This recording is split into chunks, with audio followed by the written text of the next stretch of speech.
Beyond Death by Samael Aun Weor. Chapter 1. Physical Death. 1. What is physical death? Samael Aun Weor. The cessation of all organic functions, to decease. 2. What is beyond death? Samael Aun Weor. Death is something profoundly significant. By discovering what death is in itself, we will know the secret of life. That which continues beyond the sepulchre can only be known by people who have awakened their consciousness. Your consciousness is asleep, and therefore you cannot know what is beyond death. Theories are as many as the sands of the sea, thus each one has his own opinion. But what is important is to experience in a direct manner that which belongs to the mysteries beyond the grave. I can assure you that the souls of the deceased live within the beyond of this great nature. 3. Why does fear towards death exist? Samael Aun Weor. Fear towards death exists because of ignorance. We always fear what we do not know. Yet when the consciousness awakens, ignorance disappears. Then, fear towards the unknown ceases to exist. 4. We know that after death, the physical body disintegrates in the grave. But what happens, or where does the soul go? Samael Aun Weor. The soul of the deceased continues to live within the superior dimensions of nature. This means, in fact, that the disembodied souls can see the sun, the moon, the stars, the rivers, the valleys, the mountains, just like we, but in a more splendid manner. 5. Is it true that after living a wicked and libertine type of life, if we repent at the moment of death, then our soul can be saved? Samael Aun Weor. All the doors are closed for the worthy, except one, the door of repentance. It is clear that if we repent, even if it is at the last moment, then we can be assisted in order to amend our errors. 6. Why do some come like ghosts to this world after physically passing away? Samael Aun Weor. It is good to know that parallel universes exist within this planet, regions of the fourth dimension and beyond, where the deceased live. Such apparently invisible worlds intermingle with ours without confusion. 7. Where does the soul of a human being go who takes his own life?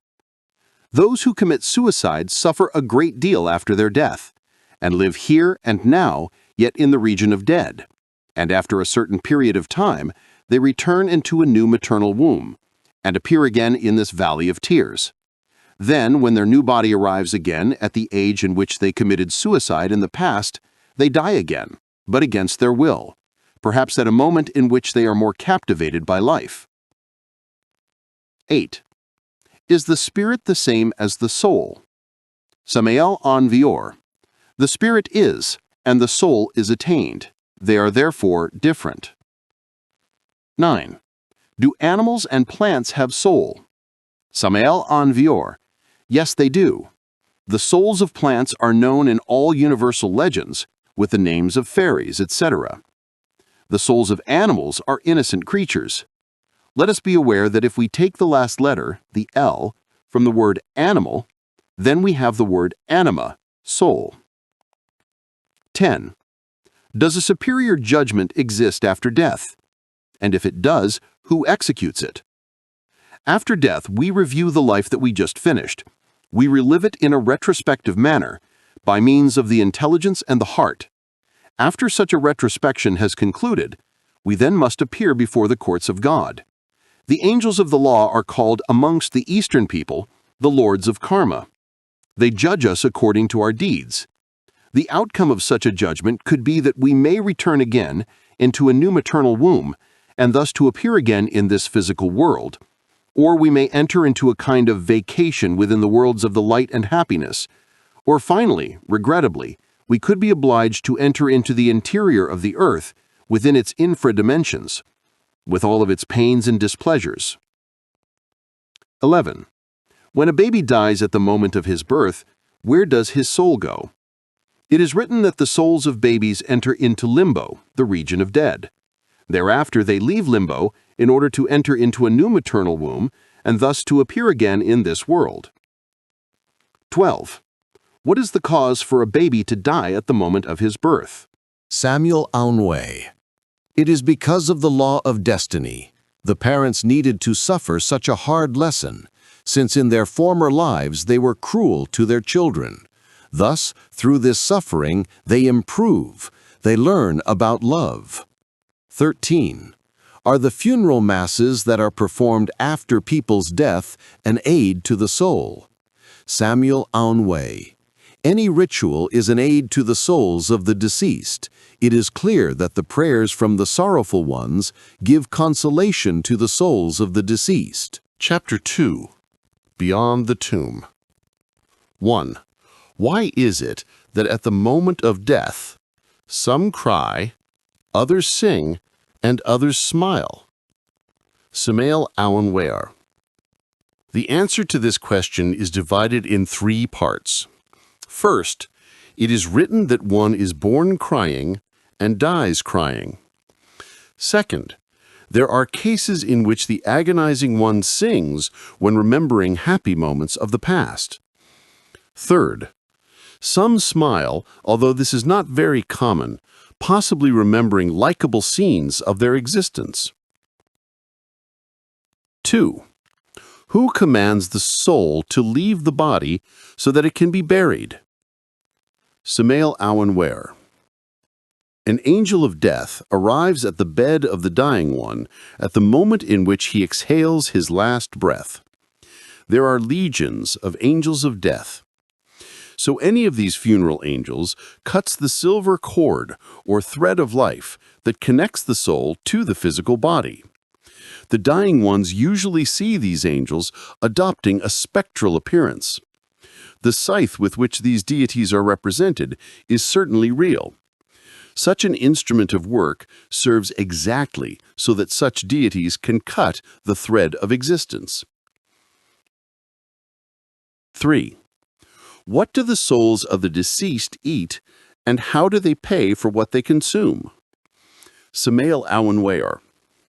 Here in Mexico, we celebrate the Day of the Dead on November 1st and 2nd of every year.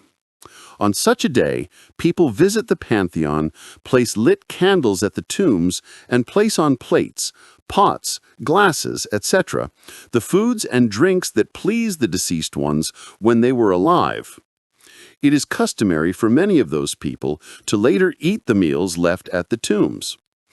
However, whoever has some psychic sensitivity can verify that such food lacks the vital principle.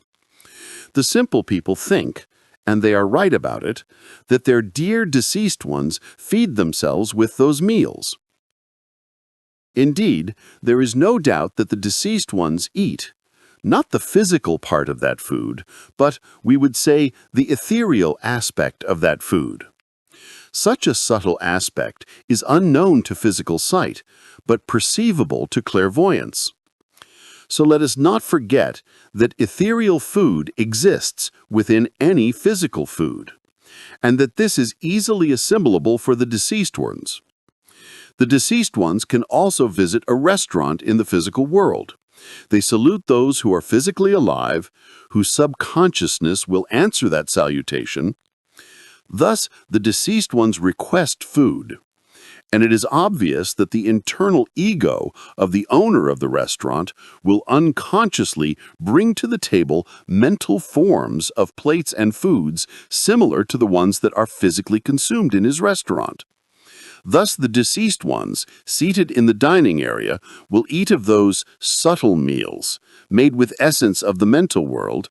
They will pay with mental currency, and thereafter they will leave the restaurant. In such conditions, it is obvious that the deceased ones continue to think that they are physically alive. This can be demonstrated by any person who has developed clairvoyance and other faculties of the soul. 4. Where do the deceased ones live? Samael Aun Weor. For the first few days, the deceased ones live in the house where they passed away, or in the clinic or in hospital where they died. Thereafter, since they have to retrospectively review the life that they just finished, it is clear that they will live in those places where they lived before. 5. How do the deceased ones dress? Samael Aun Weor. They dress as they were accustomed to dress in life. In general, they dress in the same clothes in which they were buried. 6. What type of entertainment do the deceased ones have? Samael Aun Weor. It is clear that the drunkard will continue to go to the bars, the movie aficionado to the cinemas, the gambler to the casinos, the whore to the whorehouse, and the whoremonger to procure them. 7. What sun illuminates the deceased ones? Samael Aun Weor. The sun that illuminates the deceased ones is the same one that illuminates the living, with the only difference that the deceased ones see colors beyond the solar spectrum.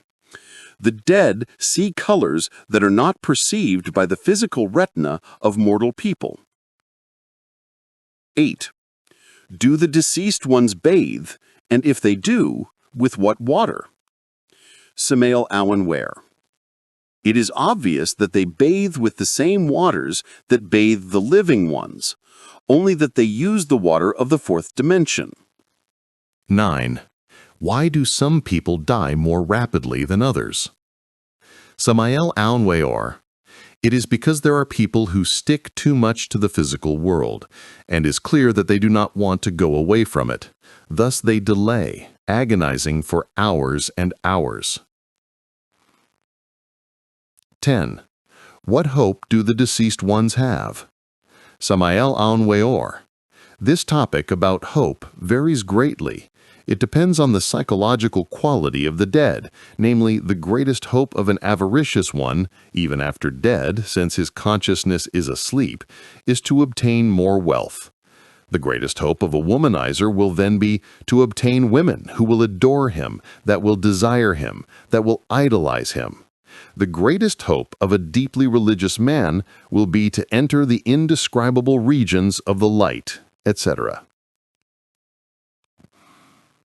11. What does the soul look for after it leaves the body? Samael Aun Weor. The soul looks for what it longs for, namely, the mother looks for her son, and sometimes will make herself visible. The husband looks for his wife, if he indeed adored her. And the one who leaves buried treasures will look for them in the place where he left his wealth, etc. 12. Do the deceased ones have authorities as in the physical world? Samael Aun Weor. Authorities exist in all the corners of the universe, as much among the living as among the dead. For example, the authorities of the lost souls that live in the abyss will be the demons, whereas the authorities of the inefables will be those that are over them in the scale of their hierarchy. However, since people have their consciousness asleep, it is obvious that they will continue to respect the authorities that exist in the physical world. 13. How did the deceased ones see the world of the living? Samael Aun Weor. They see the same streets, the same cities, and the people just as if they were physically alive. They see the world as they were perceiving it when they were alive. We imagine that they enter the world of the living, but in fact they have not left the world of the living. It is logical that they perceive the world of the living just as they perceived it before dying.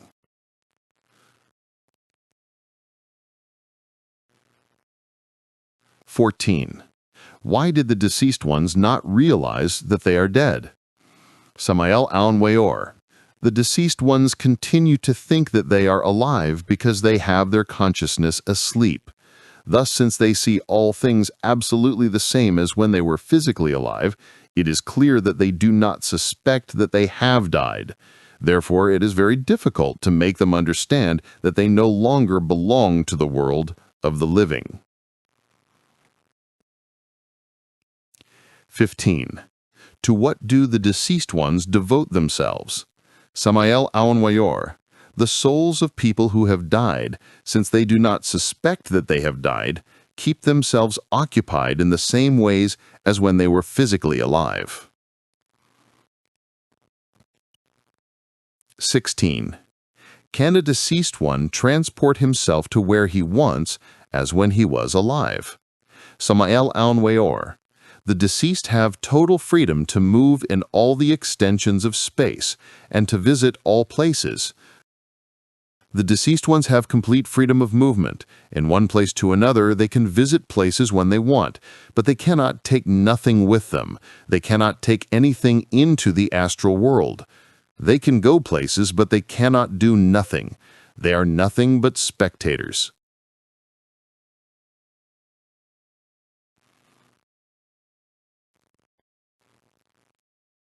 "17.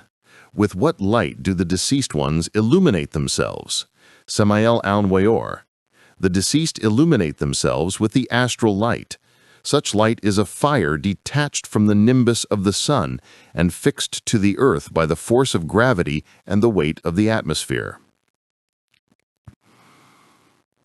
18. Does one feel some pain when dying? Samael Aun Weor. Death is painful for young people and delectable for the elders. This is similar to a fruit. When it is already ripe, it falls by its own weight, but when it is unripe, it does not easily fall. Thus we can state that it suffers because of its release.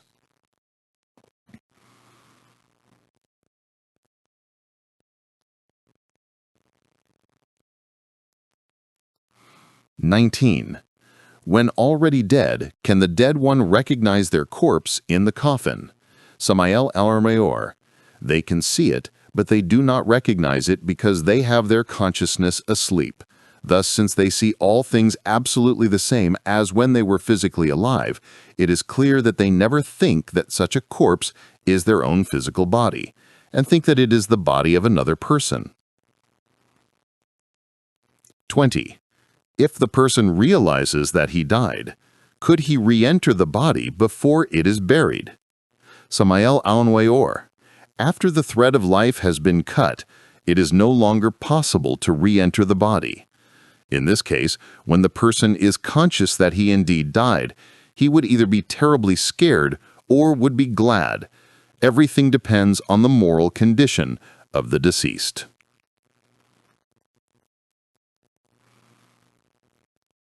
"21. What relief does the soul receive when the body dies? Samael Aun Weor.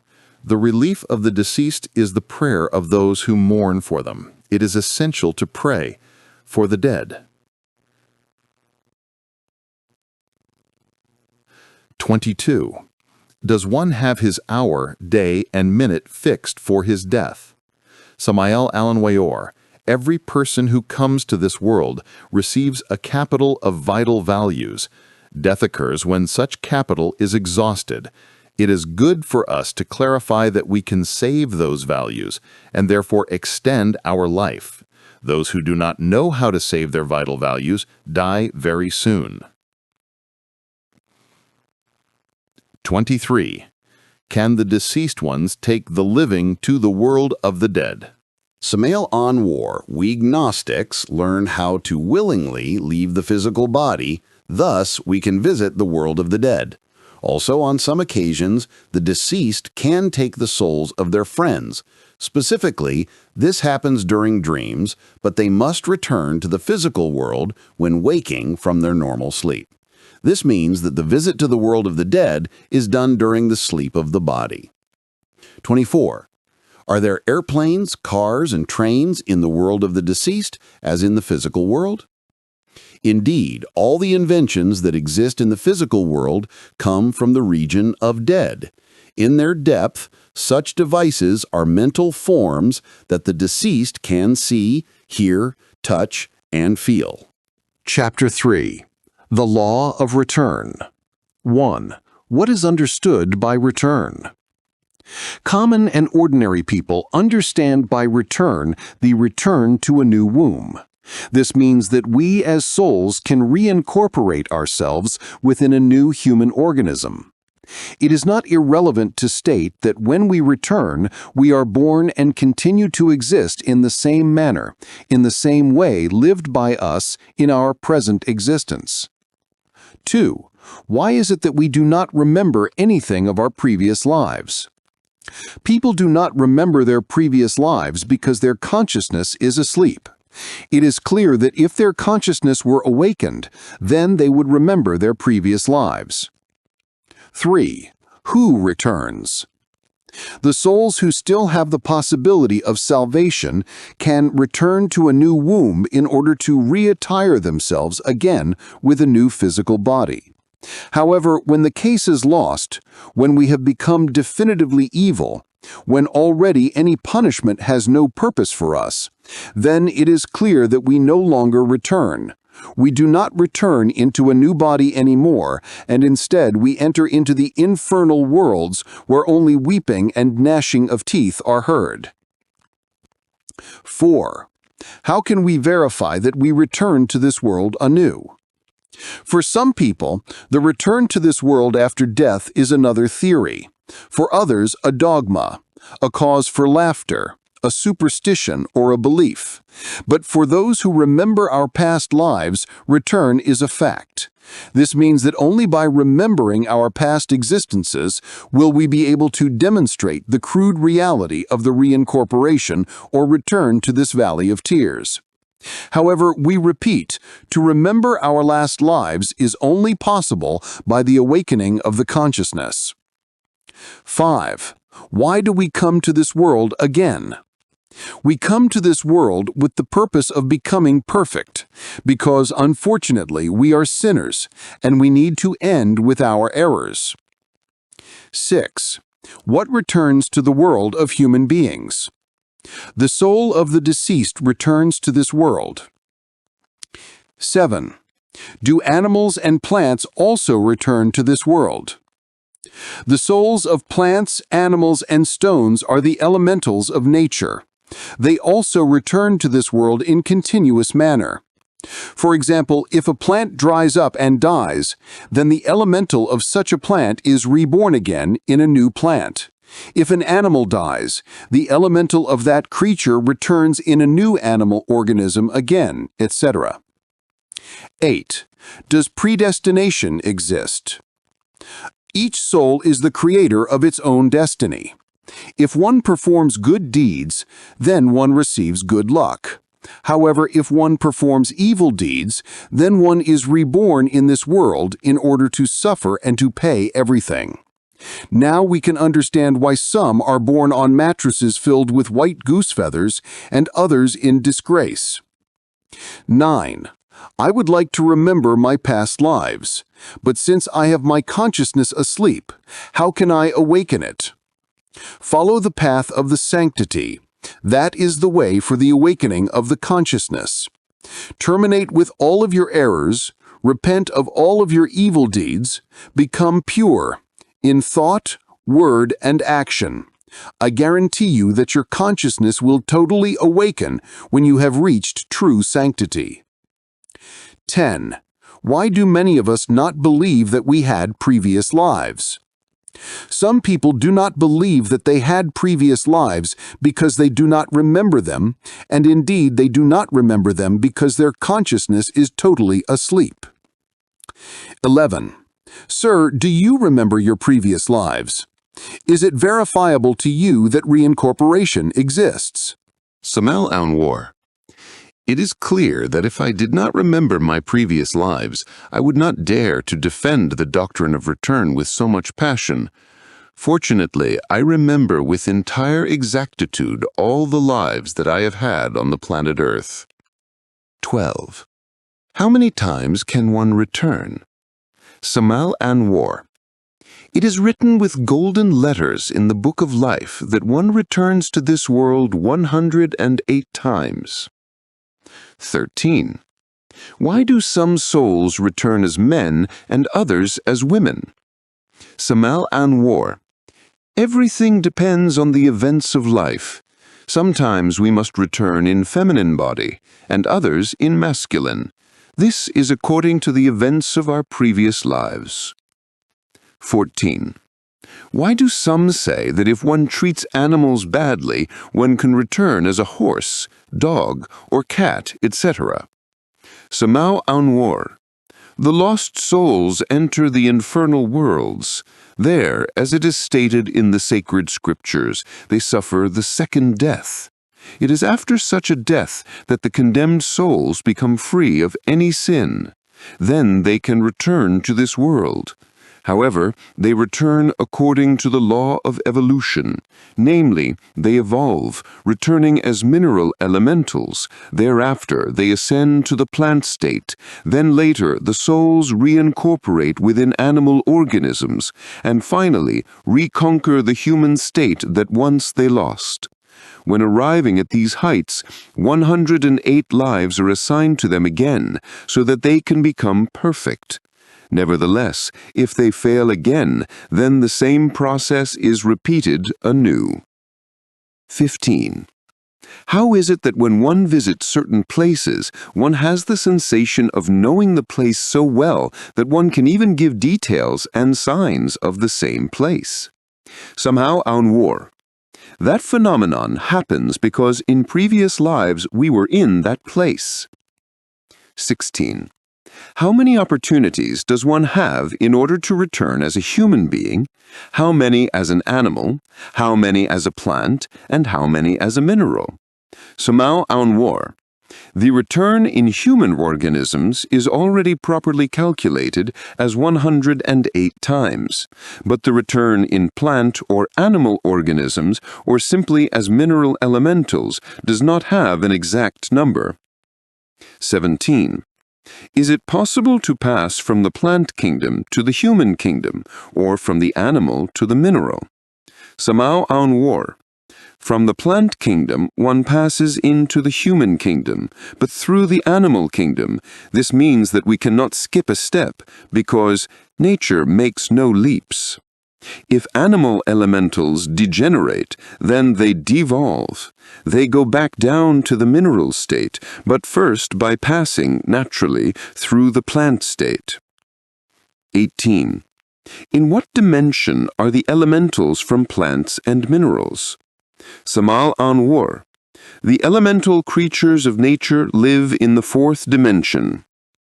19. Are we the same human souls from ancient times, those who return, or do some definitively disappear? Samael Aun Weor. The present humanity is very old. It has been returning to this world for millions of years. 20. How long does it take for a human soul, after physically dying, to receive a new body? Samael Aun Weor.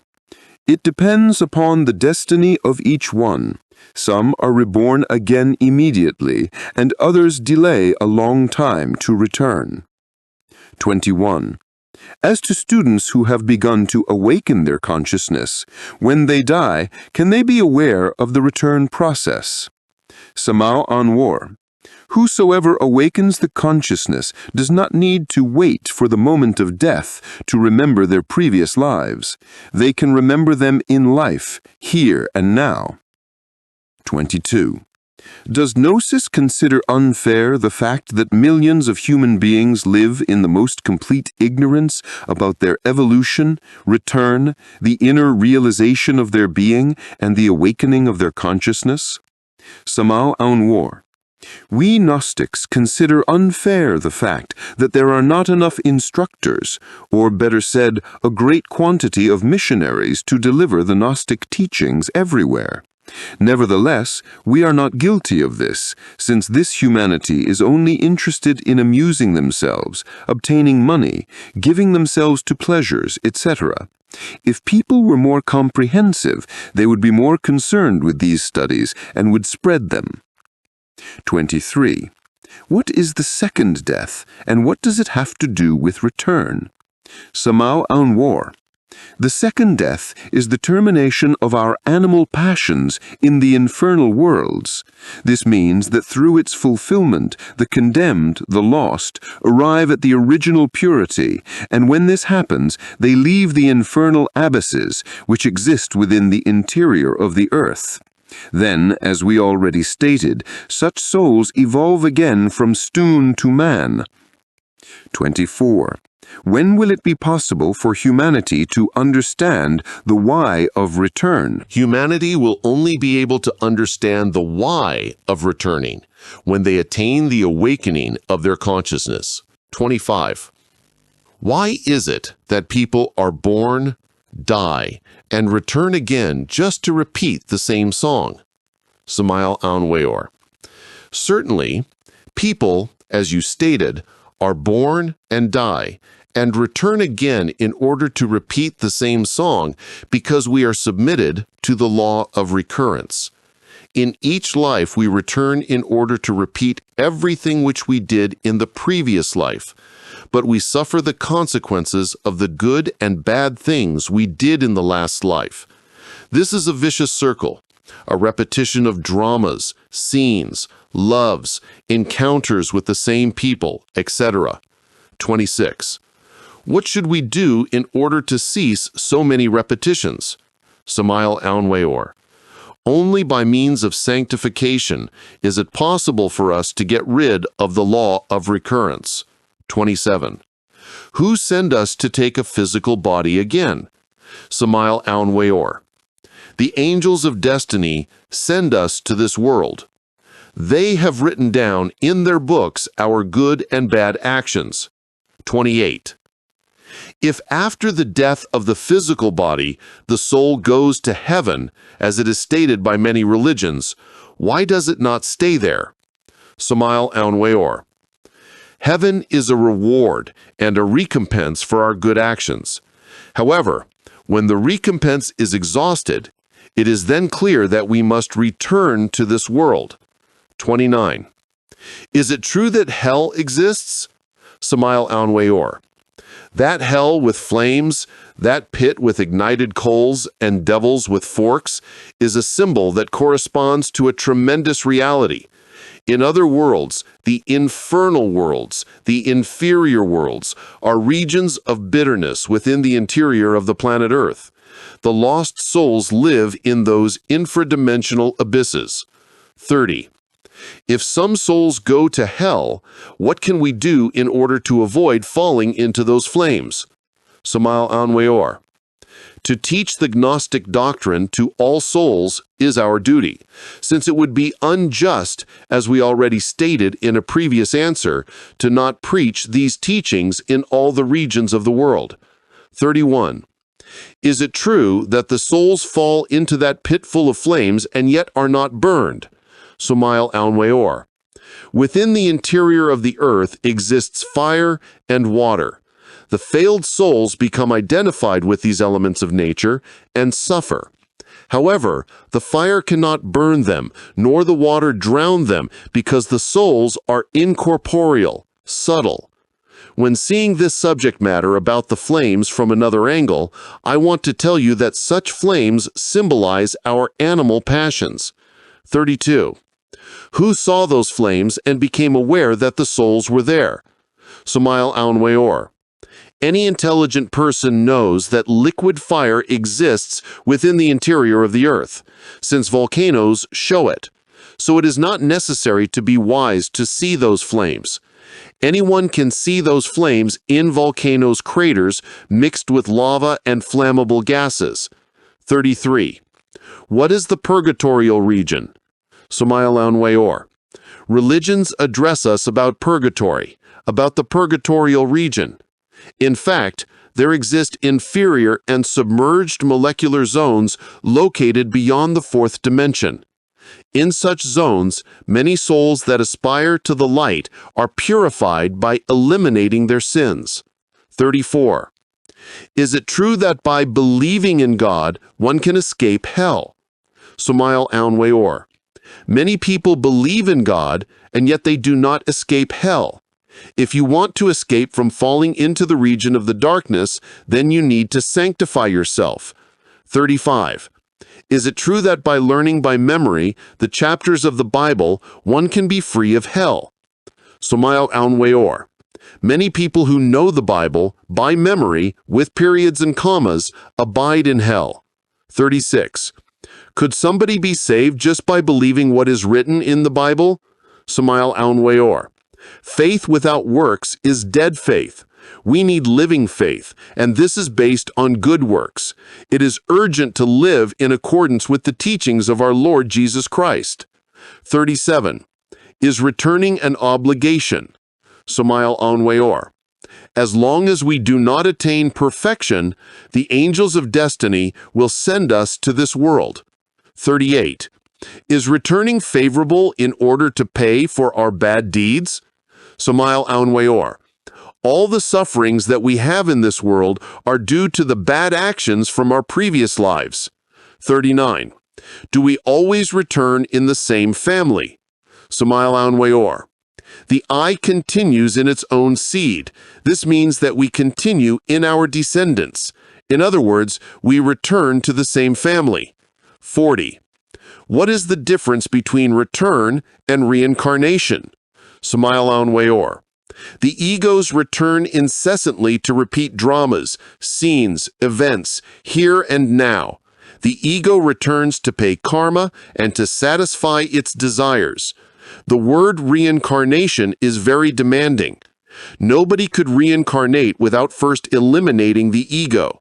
It would be absurd to confuse reincarnation with return.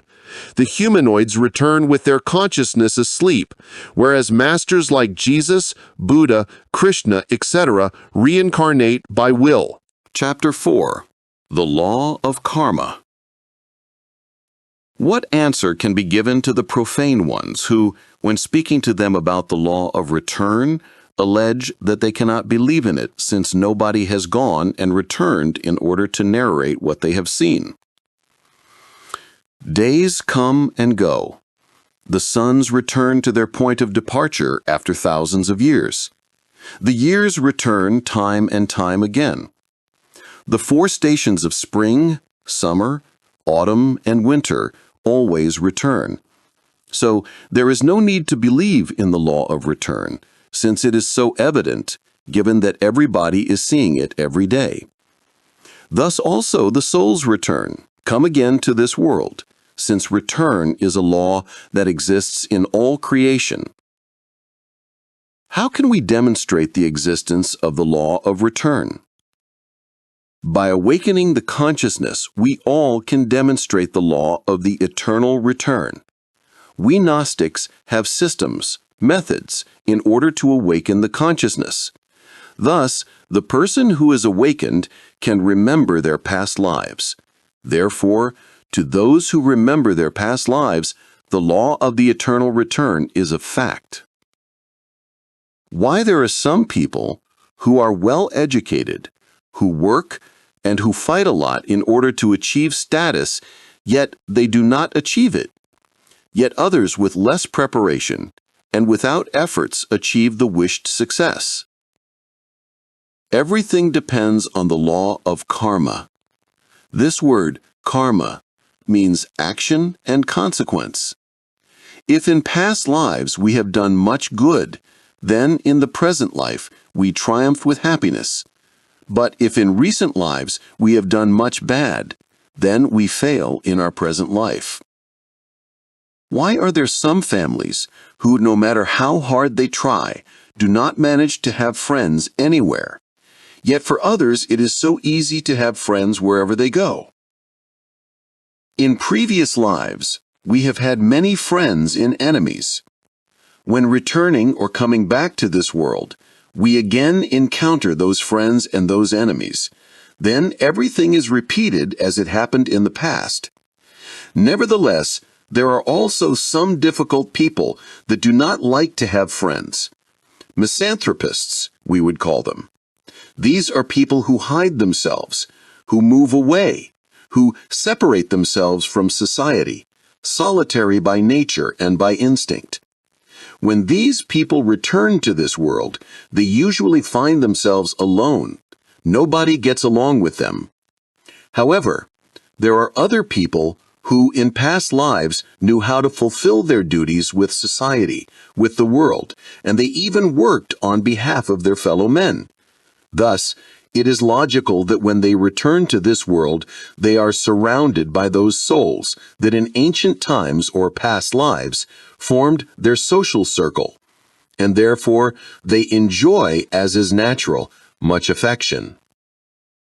What is the cause when some housewives, although they treat their servants very well, never find maids who help them faithfully, while for other housewives all the maids are faithful?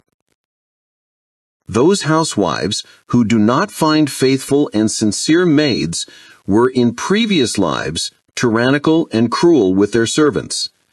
Now they do not find maids who can really serve them, because in the past they never knew how to serve. Thus, this is the consequence. Why are there people who, from their birth until their death, work without rest as if they were undergoing a sentence, while others live very well without so much work? That is because of the law of karma. In past lives, people who work excessively and do not progress made others work very much and exploited their employees in a pitiless manner. Thus, now they undergo the consequences by working uselessly, since they do not progress. My son married, and his marriage became extremely bad.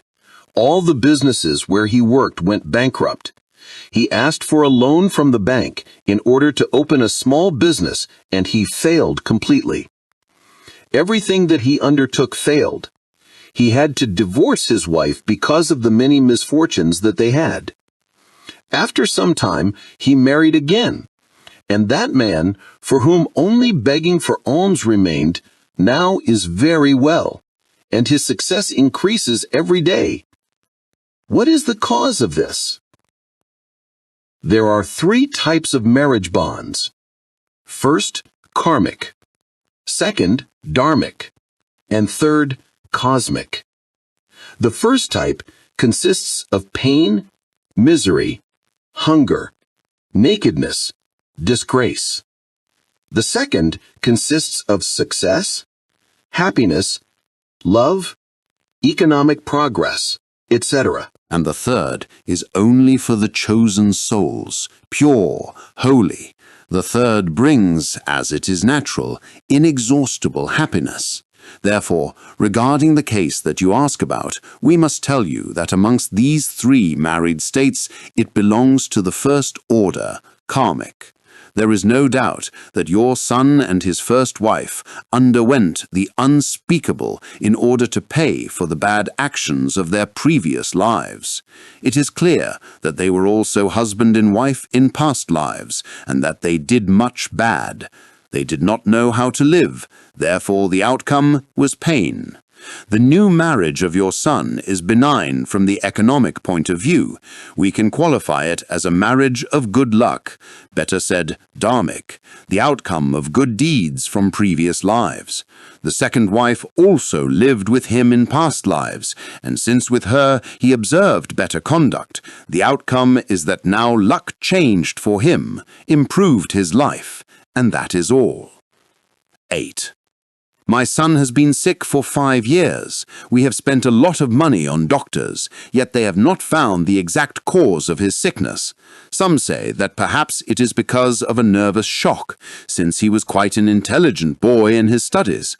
Others suppose that he has been a victim of works of witchcraft. What is your opinion? Samael Aun Weor. Obviously, by all means and under the light of a meridian clarity, we see a punishment, a mental karma because of an erroneous use of the mind in previous lives. Now, if you want your son to become healed, then first struggle for the healing of other mental patients in order to modify the original cause. Remember that the effect is modified only by modifying the cause. Unfortunately, patients have the marked tendency of locking themselves within their own circle. Very seldom in life do we see the case of a patient who worries for the healing of other patients. Yet, if somebody does so, it is clear that he will also heal himself of his own pains. Therefore, we advise you, since in this precise case your son cannot dedicate himself to the healing of others, do it in name of your son. Do not forget works of charity. Be concerned for the health of all those mental patients that cross your way. Perform good by the ton. Do not forget either that in the invisible world exist very wise masters who can help you in this concrete case of your son. I want now to talk in a specific manner about to glorious angel Adonai, the angel of light and joy. Such a master is very wise, and if you concentrate yourself intensely on him, begging him, in name of Christ, to heal your son, I am completely sure that in no way would he refuse to make this work of charity for you. Nevertheless, do not forget to strike with thy rod while thou beg to thy God. Beseech and perform good by the ton. That is the way. 9. I had the opportunity to witness the case of a marriage in Santa Marta, Colombia. They had a very good business, but from one moment to another it was burnt. Thereafter the gentleman became ill and died of tuberculosis. 20 years later, I found that his wife was close to death, also from tuberculosis. What would be the cause of this? Samael Aun Weor. It is good for you to know that tuberculosis is due to the lack of religiosity, to materialism, to life without devotion and love for God in previous lives. Therefore, this is the cause for that gentleman to die of tuberculosis, and if he lost his goods, it is clear that he ended with the goods of other people in his previous life. He burned other people's goods, and therefore they burned his goods. He damaged others, and therefore they damaged him. This is called karma, punishment. Tuberculosis did not entirely affect his wife, because in her previous lives the lack of religiosity was not so absolutely crude. To some extent she must have had some spirituality. 10. I have a very good son who worked and gave everything that he gained to me, but then he fell in love with an older lady, a friend of mine, who has 3 children from a married man. He joined her to live together without legally marrying her. Thereafter, even when he worked, money did not come to him, even to the point that he came to me demanding an amount of money, alleging that he was going to undertake a business, something that he never did. As soon as they finished with the money that I gave him, the lady left him. Now he lives alone. He works, but is totally ruined. What is the cause of this? Adultery sticks out, at first glance, with all its painful consequences, loss of money, bad situations, intense moral sufferings, etc., which are the outcome of error. 11. I want you to tell me if his situation could improve. If on one of the plates of the cosmic scale we place the good actions, and in the other the bad ones, and if the latter weighs more, it is clear that the scale will incline against us, producing bitterness for us. But if we put good deeds on the plate of good, then we can incline the scale in our favor. Then our luck will improve remarkably. Therefore, if that son of yours dedicates himself to performing good deeds, his luck will improve. 12. I have a 20-year-old son who since 2 years ago does not want to live at home but at my friend's house. He does not want to study, nor to work. He comes for a month to my house, he feels happy for a while, and later he becomes angry with everyone, and again leaves the house. I am hoping you can tell me the cause of this. Samael Aun Weor. That son of yours has only created problems for you. It is clear that the outcome of disorder will be pain. There is no doubt that he does not know, nor does he want to learn how to live. However, it is necessary to take care of him as best as possible, with infinite patience and love. There is no doubt that in the future he will have big problems with bitter consequences. Then he will begin to comprehend the necessity of establishing order in his life. Chapter 5. Ghosts. Have you ever seen a ghost? Some people believe in ghosts, others doubt, and finally there are others who make a derision of them. I do not need to believe, doubt, or laugh about them, since for me, the existence of ghosts is a fact. 2. Have you confirmed the existence of ghosts? Have you seen them? Friend, It is not irrelevant to narrate to you a very interesting case. She was still very young, and her name was Angela. Indeed, she was quite an extraordinary girlfriend, although today she is already dead. One day, while she was still alive, I decided to move away from her without any notice. I went toward the coasts of the Atlantic Ocean and accommodated myself in the house of an elderly lady, a noble woman who did not deny me her hospitality. I made my room within the living room of the house, whose door went directly to the street. My bed was a tropical canvas cat bed, and since there were a lot of mosquitoes, I protected myself with a very fine and transparent net.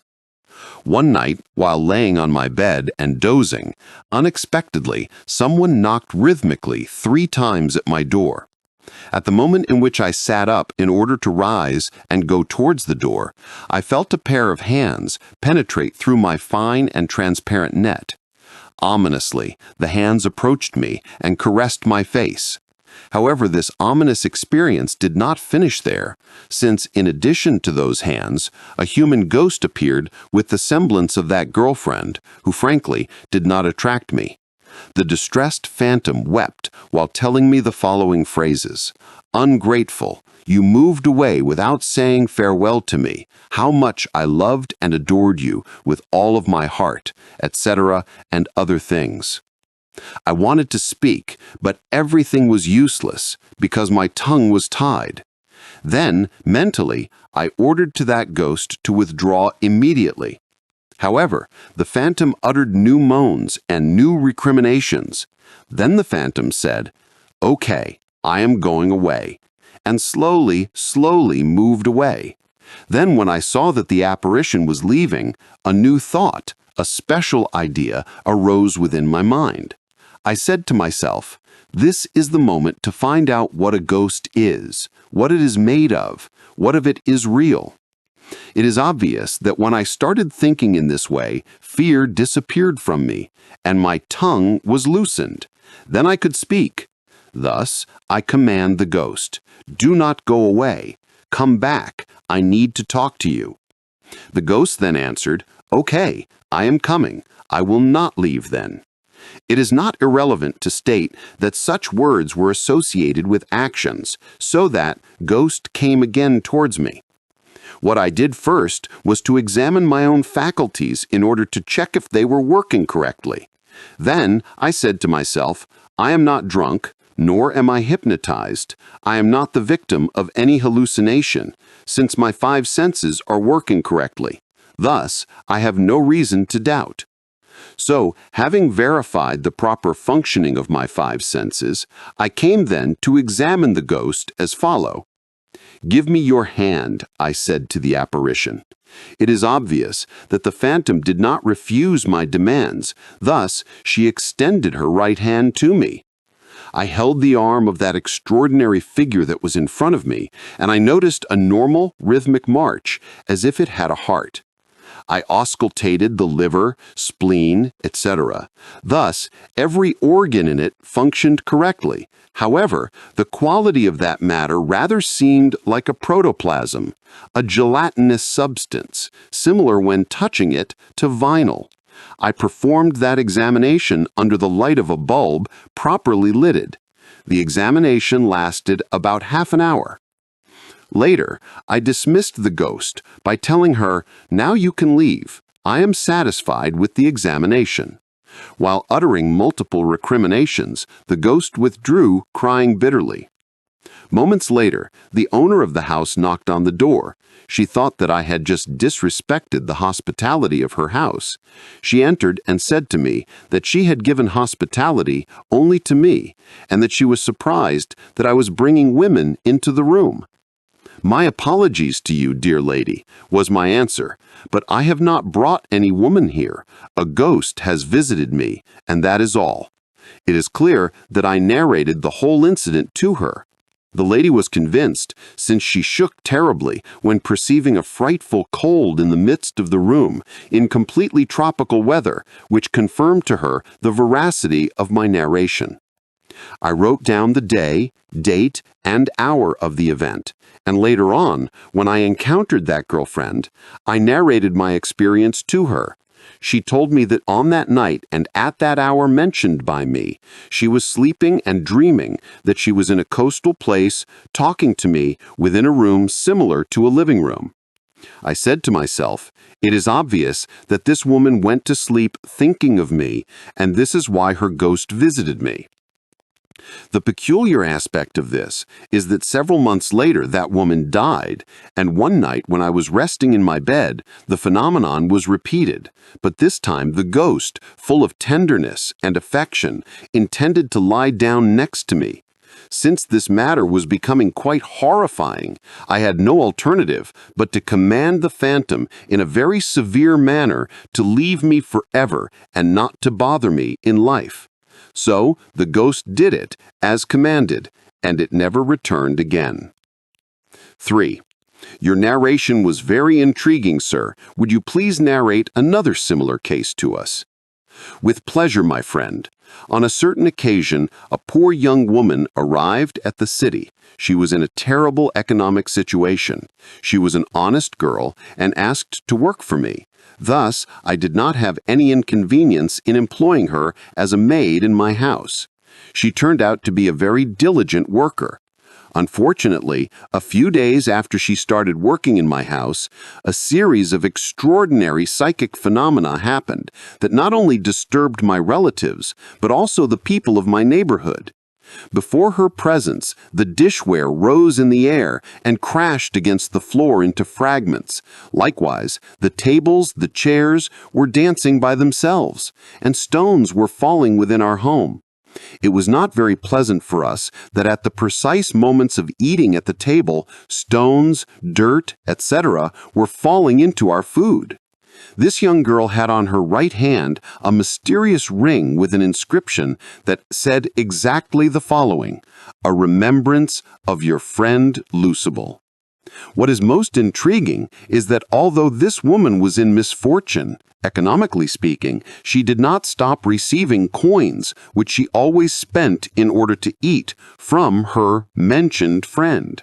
Such money came through the air, and she simply gathered them. The girl told us that her friend told her that he lived in the sea and wanted to take her to the bottom of the ocean. Many times we performed conjurations in order to push away her invisible companion, but he always returned with more force and returned to his devious actions, and the people, as is natural, were always alarmed. Some young men fell in love with her, but when they tried to approach their lady, stones rained on them. Thus, they fled terrified and horrified. Later, this young girl moved away from the neighborhoods of the city. What became of her, we do not know. However, what we indeed could verify is that Lucible, her peculiar friend, was simply an elemental of the ocean. There is no doubt that she had much of an elemental nature. This is what her eyes, her glance, her body, her way of being, etc. showed to us. Chapter 6. Human Karmic Instances. 1. I'm going to narrate to you a case that happened to me some time ago. We moved out of the house in which we had lived for 11 years, and where we had a lot of bad luck. Since some of our belongings had been left behind, my aunt and I went back to that house a few days later. Immediately upon entering, we smelled the foul stench of a corpse. Since we had left the house totally clean, I was curious, so I went to the second floor in order to inspect it. When entering one of the bedrooms, I saw, in the place formerly occupied by one of the beds, a deep hole, as if someone was going to place a coffin in it. I uttered a shout, and my aunt came up when hearing it. Then, because she saw that I was so frightened, we left that house immediately and went back to the house where we live now. From that moment, I began to lose my appetite. I was scarcely eating, little by little, until the moment in which I could not eat any type of food. In 2 months, I lost 40 pounds. Therefore, they had to place me in a sanatorium. Many specialists examined me, yet no one could find the cause of my disease.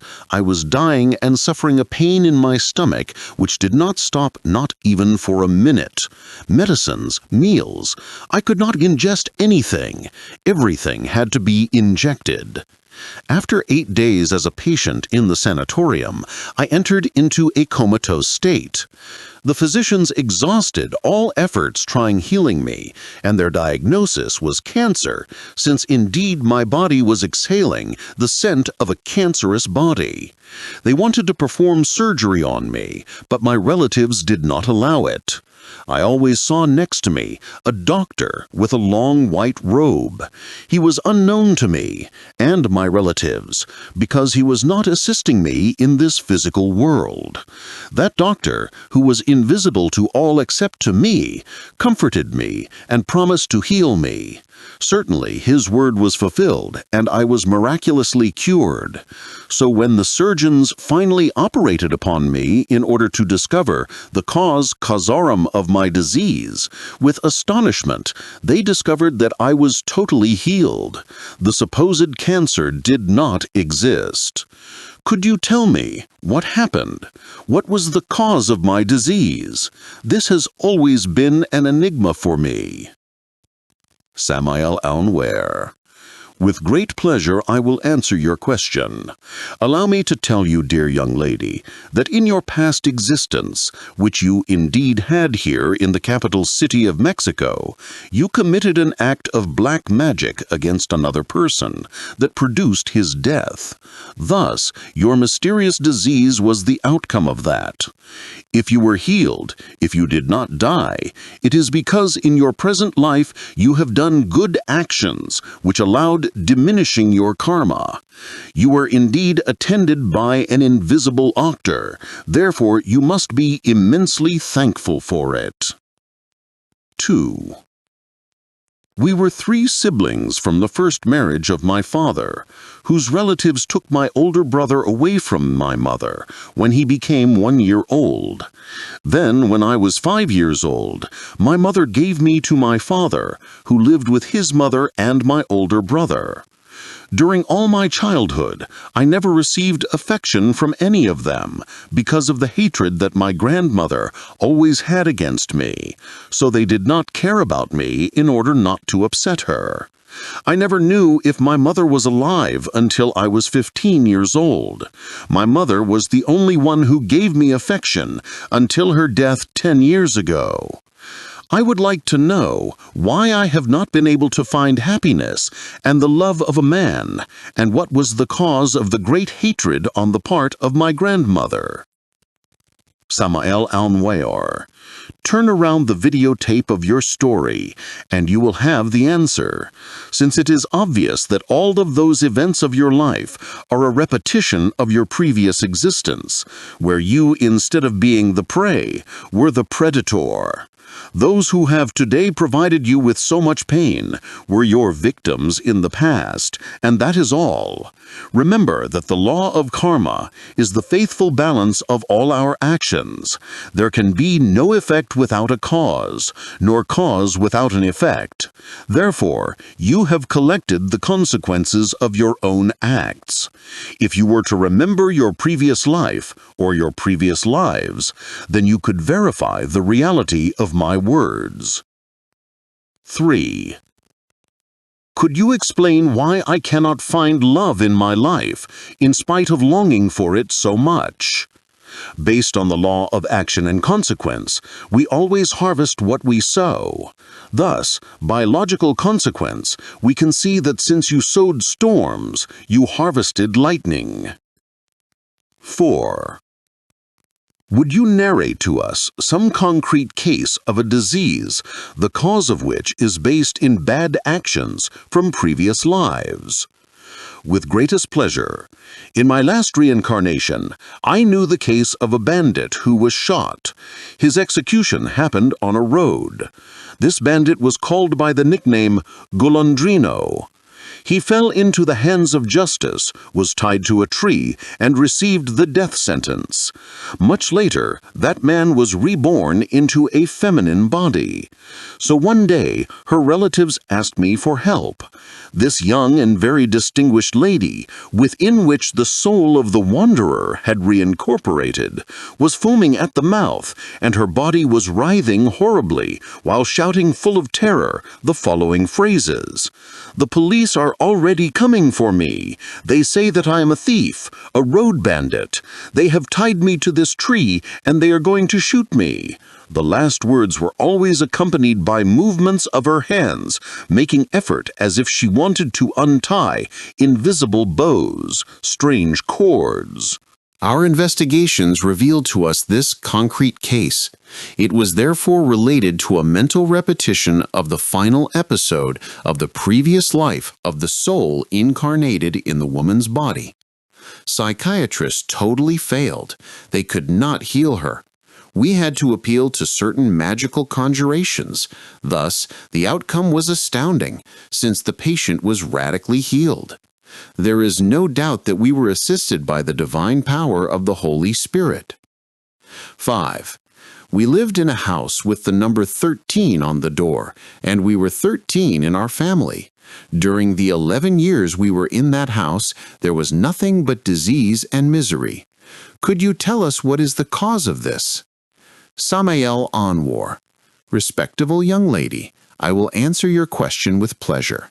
Remember that the mission of the cosmic ship Apollo 13 was a complete failure.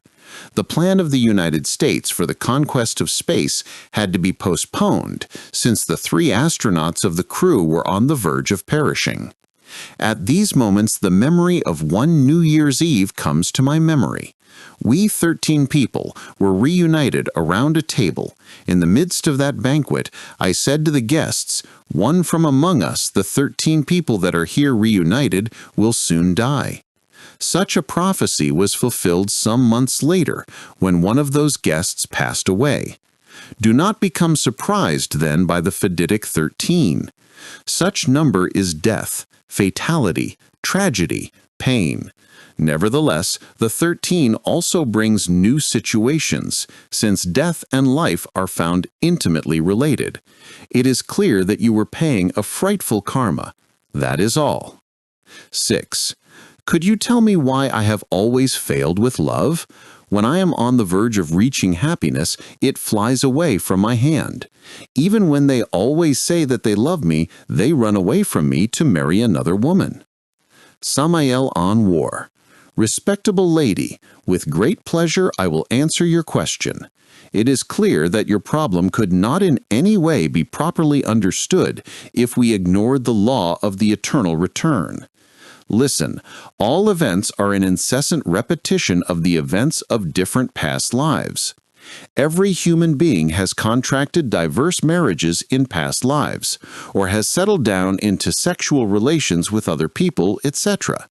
Thus, the outcome of such conjugal associations can be good, bad, or indifferent. If we have behaved badly with a determined spouse, then in a new life the re-encounter with its consequences are settled down. Failed marriages, frustrations of weddings, the rupture of loving relations, etc.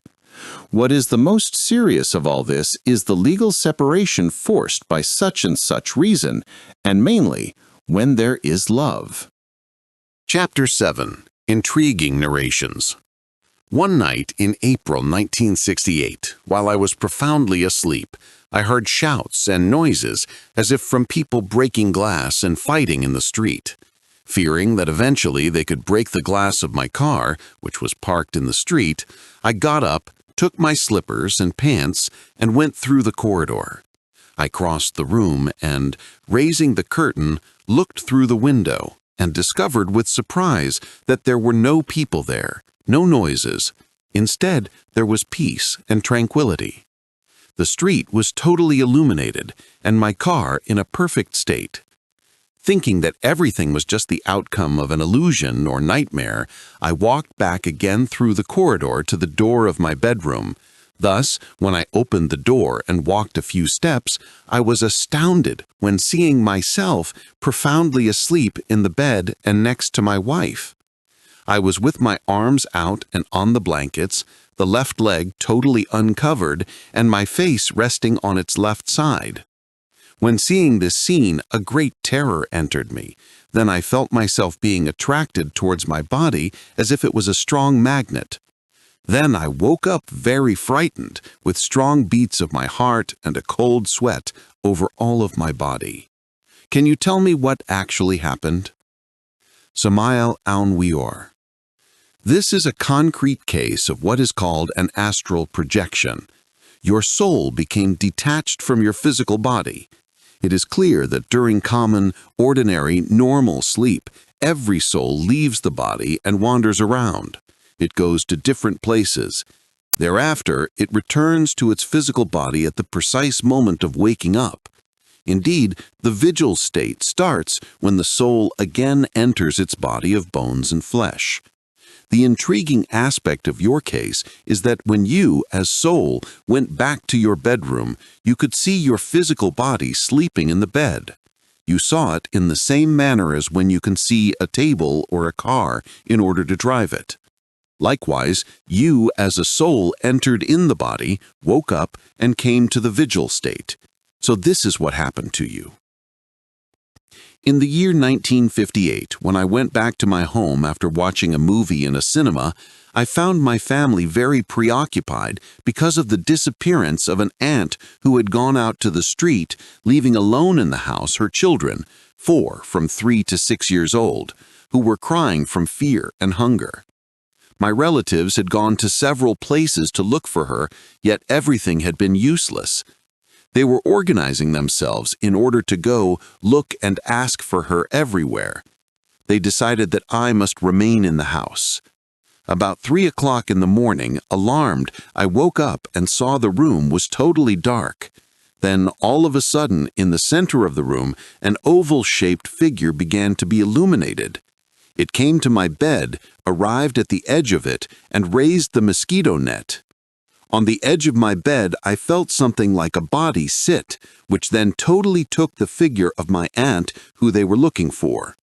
She told me in a loud voice the following: "Dear one of mine, do not be scared. I am your aunt. I have just come to tell you that I am already dead, and I want you to tell them where they can find my corpse. Locate your uncle and tell them that they must look for me at police station X. I very much request from you to take care and pray for my children." Thereafter she got up, lowered the mosquito net, and disappeared. The next day I did what she told me to do, yet nobody believed me until they were convinced that indeed the deformed corpse of my aunt, because she died within a steam bath, was in that police station. How is it possible that after having died, a person can give data for the location of her corpse and request care for her children? Samael Aun Weor. My friend, after the death of the physical body, the soul lives in the superior dimensions of nature and the cosmos. We already stated this in a previous chapter, but it is not irrelevant to repeat it. It is clear that that soul needed to inform you about the death of her body. That report was necessary since she had children and she had to fulfill her duties. Undoubtedly, in this case, that soul was assisted by the superior laws which allowed her to enter into the three-dimensional world in which we live in order to give you complete information about the location of her corpse. A fact which was properly verified since the body was found exactly in the place where she said that it was, that is, in a police station. So facts are facts, and before the facts we must surrender. In one of the Gnostic meetings, a person approached me and requested that I pray for the health of her mother, who was practically hopeless. Thus, I promised her that I would do whatever I could for her mother's healing. Later, I beseeched the angel Adonai for his assistance. Thus I imagined that I was at the house of the lady, a lovely elderly lady who I found laid down on her bed, and who, when seeing me, gladly smiled. She sat upright, and I put my right hand on her forehead and my left touching her heart. Likewise, I strongly concentrated on the Master Jesus for him to help me. I saw how she recovered and, smiling, accompanied me to the door of her house. In the next meeting, the person who had requested the aid, almost with tears in her eyes, came to thank me and tell me that her mother had recovered and sent me greetings because she had seen me. How is it possible that two people solely by faith have obtained an almost miraculous treatment? My friend, faith performs miracles. This is why the Divine Master Jesus said, "If ye have faith as a grain of mustard seed, ye shall say unto this mountain, Remove hence to yonder place, and it shall remove, and nothing shall be impossible unto you." Matthew 17:20. It is clear that when you imagined in a vivid manner being next to the bed of the patient, a projection of your psyche took place. Your soul traveled towards the patient and healed the patient with the aid of the Divine Master. Do not be surprised that she has seen you, since when the soul is projected, this is often made visible, even at remote distances. Have you not heard of saints who did the same thing, who, during prayer and in a state of ecstasy, were seen in other places healing the ill? 4. In another meeting in which we were performing spiritual healing, a lady who was approximately 60 years old arrived. She had very deep knife wounds on her arms, wounds which she showed to all the assistants. After we repeated the words of the conjuration that the Master pronounced, he asked her in the following meeting. She showed her arms again. We then saw that the wounds were almost healed. Then we repeated the same procedure, and upon the third meeting, she once again showed us her arms. Then, with surprise, we saw that where once there was only open flesh, not even a scar of the wound could be found. What happened in order for this person to heal so perfectly and quickly? Samael Aun Weor. Now I understand that you are talking about Gnostic meetings. Certainly, those meetings are very interesting. Remember that the primitive Christians were Gnostics who performed wonderful treatments. Therefore, do not be surprised that in those meetings, under the guidance of a master who instructs such a congregation, another similar miracle has been performed. Gnostics invoke the divine beings who live in the invisible world so that they can perform these types of treatments. Thus, there is no doubt that this is what happened, and this is why the patient was radically healed. 5. Around the year 1962, approximately the month of November, days in which I had scarcely begun to attend the Gnostic lectures, a gentleman of rare aspect, whose face reflected preoccupation, and who had a vague and mysterious glance, presented himself, requesting help in order to remove from his body some tenebrous entities which were hurting him and producing a swelling in his legs, which he showed to us. The Master acceded and pronounced the conjuration of the seven. He performed some magnetic passes upon him. Then the individual began to twist, shout, howl, and complain as if feeling immense pain. At the same time, he was performing gesticulations and movements as if some ominous thing was coming out of him. Thereafter, a strong nauseous scent began to permeate the environment. Then there was a pause in which it seemed to have rested. The Master then clapped his hands 3 times, and the man got up, saying that he did not remember anything. In 3 sessions, his legs became perfectly well, and he did not complain about the ominous entities anymore. Could you explain what happened and how this treatment was possible? Samael Aun Weor. These are cases of possessed people that the Christian gospel refers to. Jesus put his hand on the possessed people and commanded that the demons leave the body of the possessed, and it is clear that they obeyed. The apostles also received such power. Jesus granted such authority to them. This is how they could exorcise the demons and throw them out of the bodies of the patients so that they could be healed. Therefore, the case that you tell me is not a unique case. Diseases are produced precisely by tenebrous entities that introduce themselves within the body of the ill. Many native tribes of America know these mysteries. I know cases of many native priests who exorcise their patients before healing them. This they do with the same purpose of eliminating these tenebrous entities that cause the disease. If our physicians would follow the example of these native healers, it is obvious that they would make wonders in the field of medicine. So, the concrete case that you mention is hardly abnormal. The patient was exorcised and was healed, and that is all. Do not forget that rue and sage smudges can be used in the exorcisms. These are two wonderful plants. Chapter 8. Astral Projection. 1. What is an astral projection? Samael Aun Weor. Do you really not know what an astral projection is? Young lady, I understand very well that your question is sincere. Listen, astral projection is an extremely simple and easy natural phenomenon, like eating and drinking, etc. It is clear that when the physical body enters into sleep, the soul leaves it and travels everywhere. When re-entering into its body again, the soul then often remembers the places where it was, the people with whom it spoke, etc. Usually people describe this phenomenon as dreams, yet indeed this is an astral projection. Can this phenomenon be performed only in dreams, or can it also be done by will? Samael Aun Weor. In either case, the slumber state is necessary for one to be able to astral project, even by will. Is astral projection dangerous? Samael Aun Weor. It seems to me that to become cognizant of one's own natural phenomena can never be dangerous. One must become cognizant of the food that one eats, of what one drinks, of the state of one's health, and also of the process of astral projection that occurs in any living creature. Please explain to me the technique to astral project. I would like to go to Paris by will. Samael Aun Weor. What you always perform in an involuntary and unconscious manner, learn to do in a voluntary and conscious manner.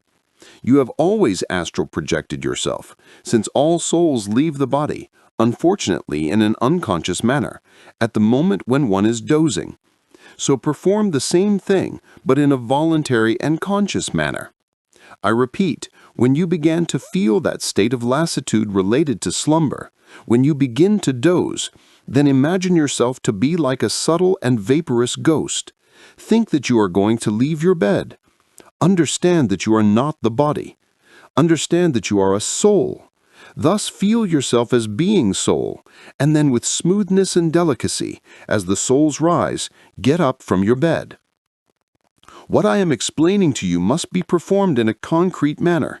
This is not a matter of thinking, but of actions. Then, as soon as you get up, perform a small jump within your bedroom with the firm intention of floating in the environment. Thus it is clear that if you float, it is because you are already outside your physical body. Then you can leave your bedroom and float in the atmosphere. Then you can go to Paris, London, or wherever you please. However, if you do not float, it is because you just got up from your bed with your physical body. If this happens, then go back again to your bed and repeat the experiment. When we float, does the physical body remain in the bed? Samael Aun Weor. I want you to understand me. Listen. It is clear that if you float in the surrounding environment, it is because you are outside your physical body. In this concrete case, you must understand that your body has been left in bed, and that you as soul are outside the body and far from the bed. When one floats, one must think that one travels to a certain place. Samael Aun Weor. I want you to understand that this is not a matter of thinking, but of doing, which is different. For example, I see you seated on that chair. So if you think that you are going to get up from that chair and go to the street, however you do not act, it is clear that you will remain seated there on that chair. So action is what is needed. Do you understand me?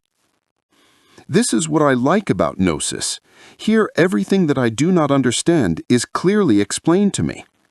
Of course, we like exactness, precision in everything. Can you narrate for us a concrete case of astral projection by will? With great pleasure, distinguished young lady, I will narrate for you a personal case. I want to narrate for you my first astral projection. I was still very young when I resolved to astral project myself by will. I clearly remember that I put much attention to my slumber process. Thus, when I felt myself dozing, in that state of transition that exists between vigil and dream, I acted intelligently. I did not situate myself to think that I was going to be astral projected, because it is obvious that if I had been thinking about it, I would not have performed the longed-for experiment. I repeat, I acted.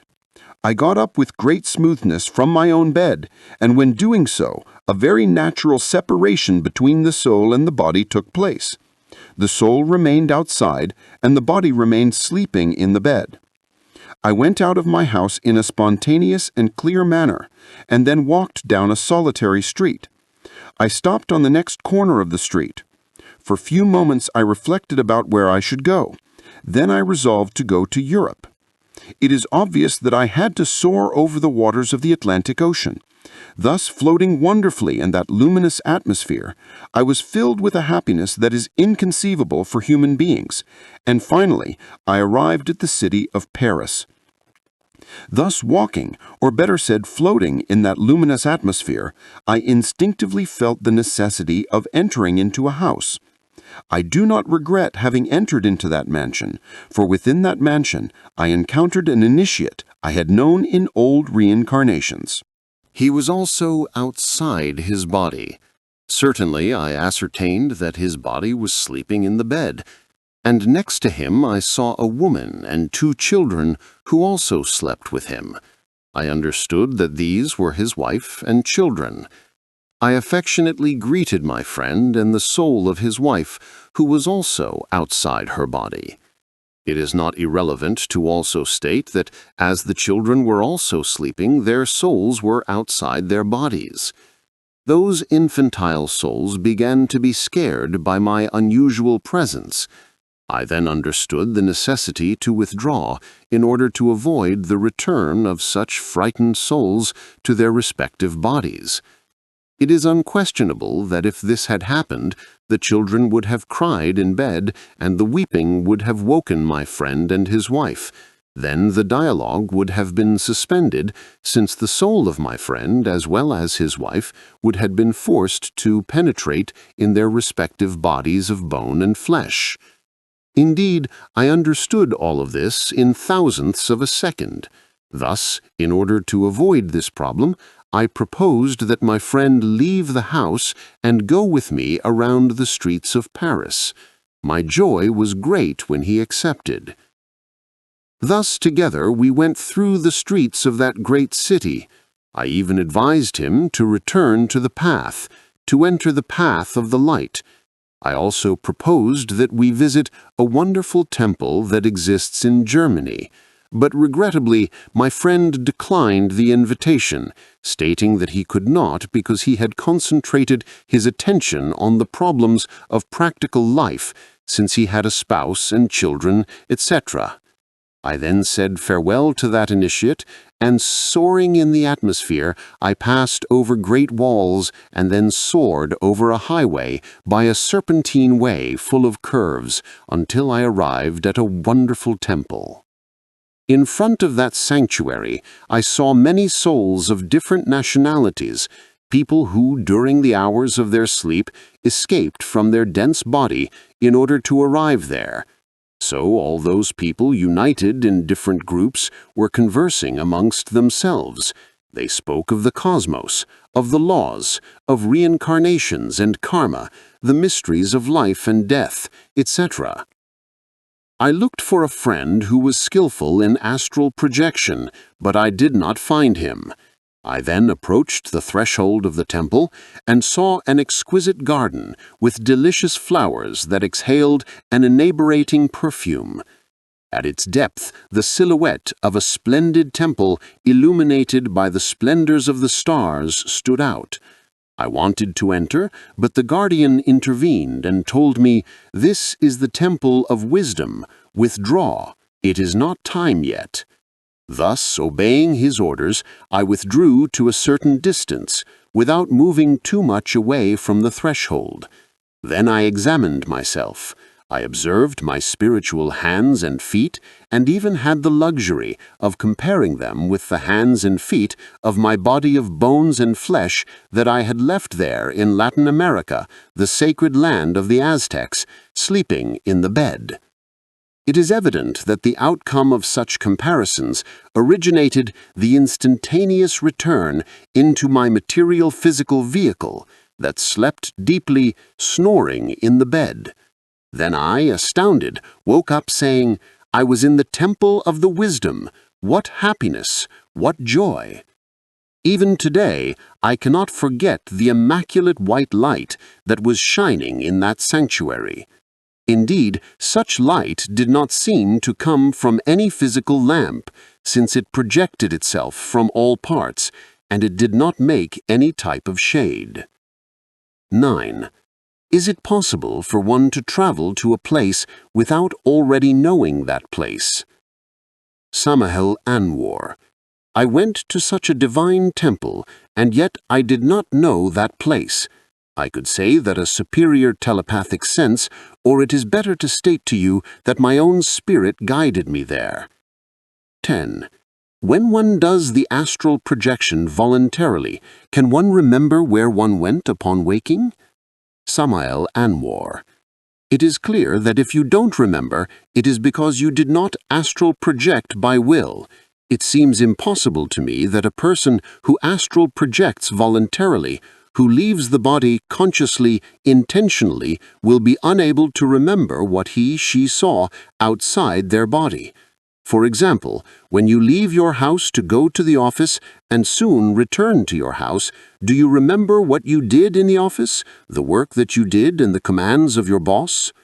Yes, when I return to my house, I remember everything that I did in the office. Samael Aun Weor. So then this case is similar, young lady. Remember that your physical body is a house of bones and flesh. So, if you voluntarily leave that house, you will then see many things, and if you voluntarily return, it is also obvious that you will remember everything that you saw and heard. Chapter 9. Mystical Phenomena. 1. On a certain occasion in the countryside, when I was performing an exercise of meditation, I felt as if I was vibrating while leaving the body. Then, suddenly, I felt that I was flying at a great speed and arriving in Egypt in a couple of seconds. I landed close to the Sphinx and felt the heat of the sand and the soles of my feet. I was able to touch the enormous decayed stones of that gigantic monument. It was a great surprise for me to see such an open panorama and such a vivid perception of the sky, as well as a tenuous breeze from the Nile River that was blowing and moving some large thin palms. After a brief rest, I felt myself driven by a special attraction that lifted me from the floor. Thus, floating, I soared approximately to the height of the nose of the Sphinx. In the nose, I found a small opening. I entered through it and went down a set of steps that descended in very narrow manner, ending at a chamber guarded by a brown-skinned guardian. He wore an apron and golden sandals. On his head, he had a hairstyle with a golden diadem that resembled a cobra in the attitude of attack. In his right hand was a lance that hindered my passage. His very penetrating eyes were bluish-green. He did not even pronounce a single word. He only examined me and performed a greeting pass, which I answered. He smiled, took hold of the lance, and with an amiable reverence allowed me to pass. I then penetrated into a great chamber where I heard very soft songs from a choir chanting prayers in the form of delectable hymns. There was a pink-colored smoke from incense in the environment, which smelled like an extract of red roses and which made my body vibrate from head to toes. There were also many Egyptian symbols on the walls, which, in spite of not understanding them, were very familiar to me. So, after observing the rich decoration of that chamber, which undoubtedly must be a very special temple, a gong sounded, and 3 masters appeared, who had calm and venerable faces, yet very penetrating sight. 2 of them came dressed with yellow tunics, and 1 with a very white tunic. After saluting me, they welcomed me with a very fraternal hug. Thereafter, they celebrated a mass on an altar that was between 2 enormous columns and that had a great golden scarab that shone in the midst of the incense smoke. Then a crystalline water fountain that I did not notice before became illuminated. They guided me towards it, and in it I began to see my face as black and horribly bearded, like the face of an orangutan. Then I saw many passages of my present life where I committed all the types of sins, so I ended up moaning and crying. Later, they admonished me and gave me advice in a symbolic manner. They gave me a scarab of solid gold. They put it on my right hand and closed it while pronouncing some words that I did not understand. Then they told me to keep it and to become worthy of always having it by my side. Then they blessed me, and I returned to my body. Very impressed, I woke up instantaneously without forgetting any detail to the present day. Could you tell me what happened to me and what all of this signifies for me? Samael Aun Weor. I will gladly answer your question. Certainly, a rapturous projection of the soul clearly stands out with complete meridian clarity. While you were meditating and praying, your body was left asleep, and you as soul left the body and went to Egypt, the sacred land of the pharaohs. I want you to comprehend that you spiritually entered into the mysterious temple of the Sphinx. It pleases me very much, the fact that you discovered a secret door in the very nose of the Sphinx. It is obvious that it is not a physical, material door. It is rather a door invisible to the physical senses, but perfectly visible to the intelligence and the heart. It is also obvious that the temple of the Sphinx is not found in this physical world, since this is a temple invisible to the eyes of the flesh, but totally visible to the eyes of the spirit. What happened to you is something very similar to that experience of the Apostle Paul, who, as it is known, was taken to heaven and saw and heard ineffable things which people do not comprehend. There is no doubt that you were initiated in the Egyptian mysteries in a previous existence, and due to this, you were called to that temple. For that reason, for the calling that they performed when you were in meditation, you went precisely there. You spiritually attended an Egyptian ritual. You saw and heard the priests of the temple. You listened to sublime hymns and saw in the water your sinning eye and all of those crimes that you have committed. There is no doubt that you saw yourself very ugly. This is how, because of sins, one becomes very horrendous. They delivered you a sacred scarab of pure gold. This is a wonderful symbol of the sanctified soul. That is all. Sir, I hope that you comprehended me. Now it is indispensable for you to resolve to follow the path of sanctity, to repent of all of your errors. On another occasion, together with a spiritual friend of much wisdom, whom I love like a father, I was performing exercises of meditation in a forest of the vicinities of the town of Cuernavaca, Mexico, and I had the following experience. We both sat in that yogic asana well known as the lotus flower, Padmasana, and did some breathing exercises. Thereafter, we entered into silence and meditation. Then immediately I felt transported to the Himalayan mountains, to the area of Tibet. There was a tremendous cold in that place where the acute howl of winds was heard. I also saw some armed Chinese soldiers walking around those inhospitable places. I arrived to a somewhat cloudy plain where a majestic walled construction was little by little exposed, which had an enormous wooden gate held by iron nails forged centuries ago. However, its entrance was guarded by 2 Tibetan soldiers, who when approaching indicated for me to stop and told me to wait for a while in order to verify if I had the right to pass. Moments later, they received a message. Then the squeaking noise of the hinges of the enormous gate was heard, thus they allowed me to pass. The city seemed to me, at first glance, simultaneously heavenly and spectacular, since the whiteness of its marble shone together with its delectable gardens, with flowers of an indescribable beauty, and shrubs of green and yellow tonalities never shown on the earth. I walked by broad stairs that had handrails with columns turned and beautiful marble figures, and which led me to a small square that had a crystalline and vaporous water fountain. It was small, and it had a beautifully sculptured boy in the center who poured from a pitcher water that never finished. Then I turned towards the right and walked towards the vestibule of a horizontally extended building that had 7 marble columns, beautifully decorated. When I was observing the corridor, I began to listen to angelic poyers, whose sound manifested a luminous figure who inspired awe.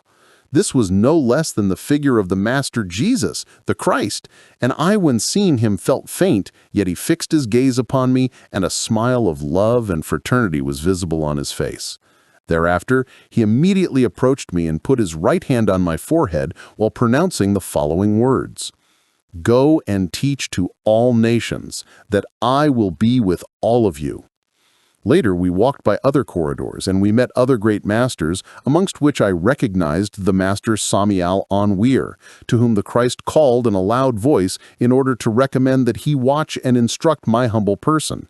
Thereafter, the Christ called other students and masters dressed in white who were close to us. Then, with special prayers and mantras, he blessed all of us.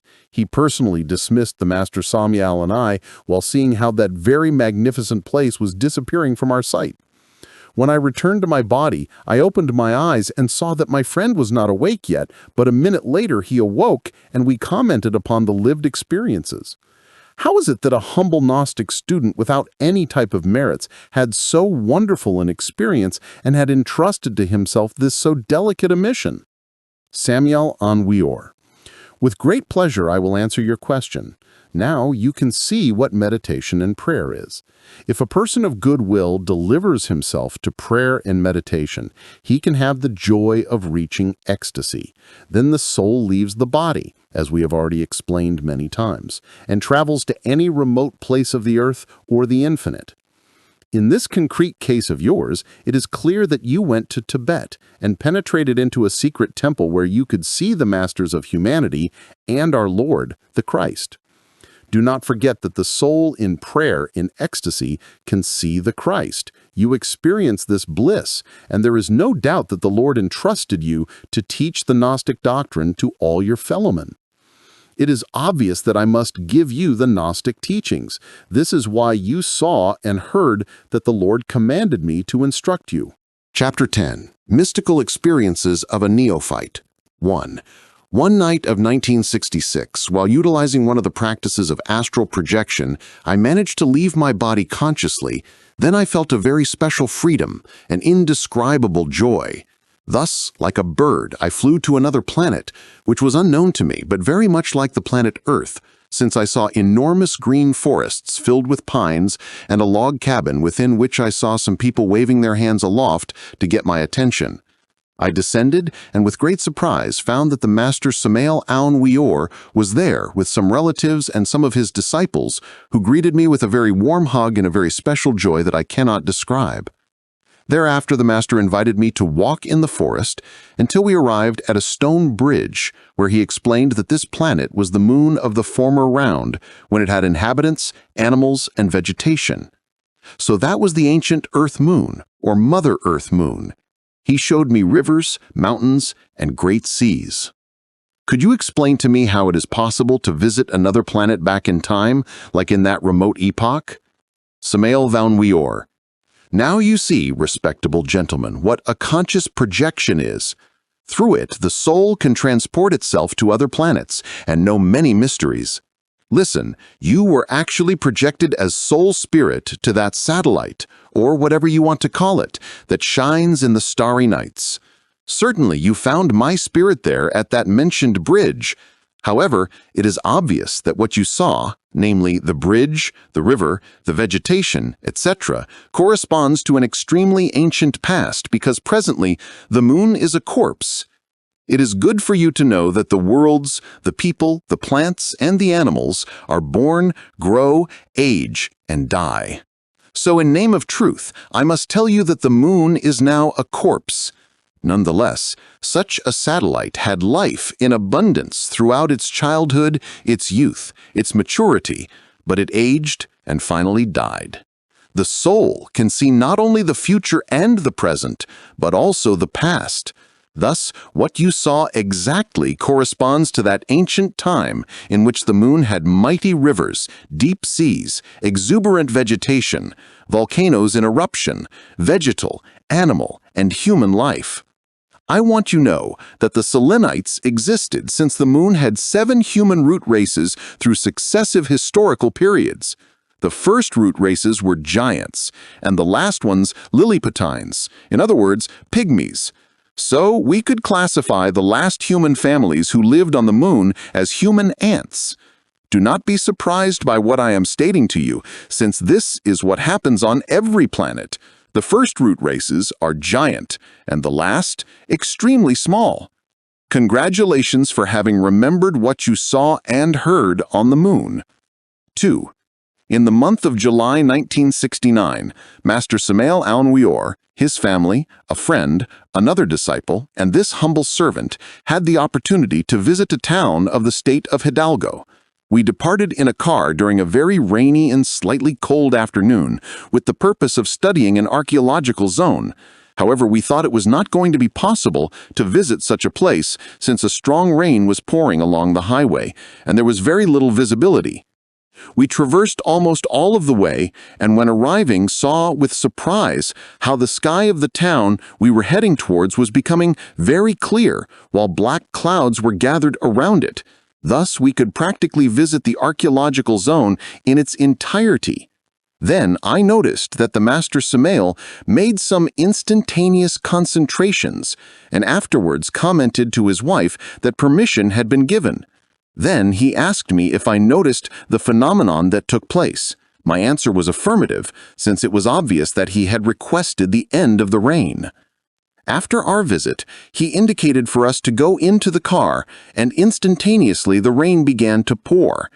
Could you tell me how this miracle was possible? Samael Aun Weor.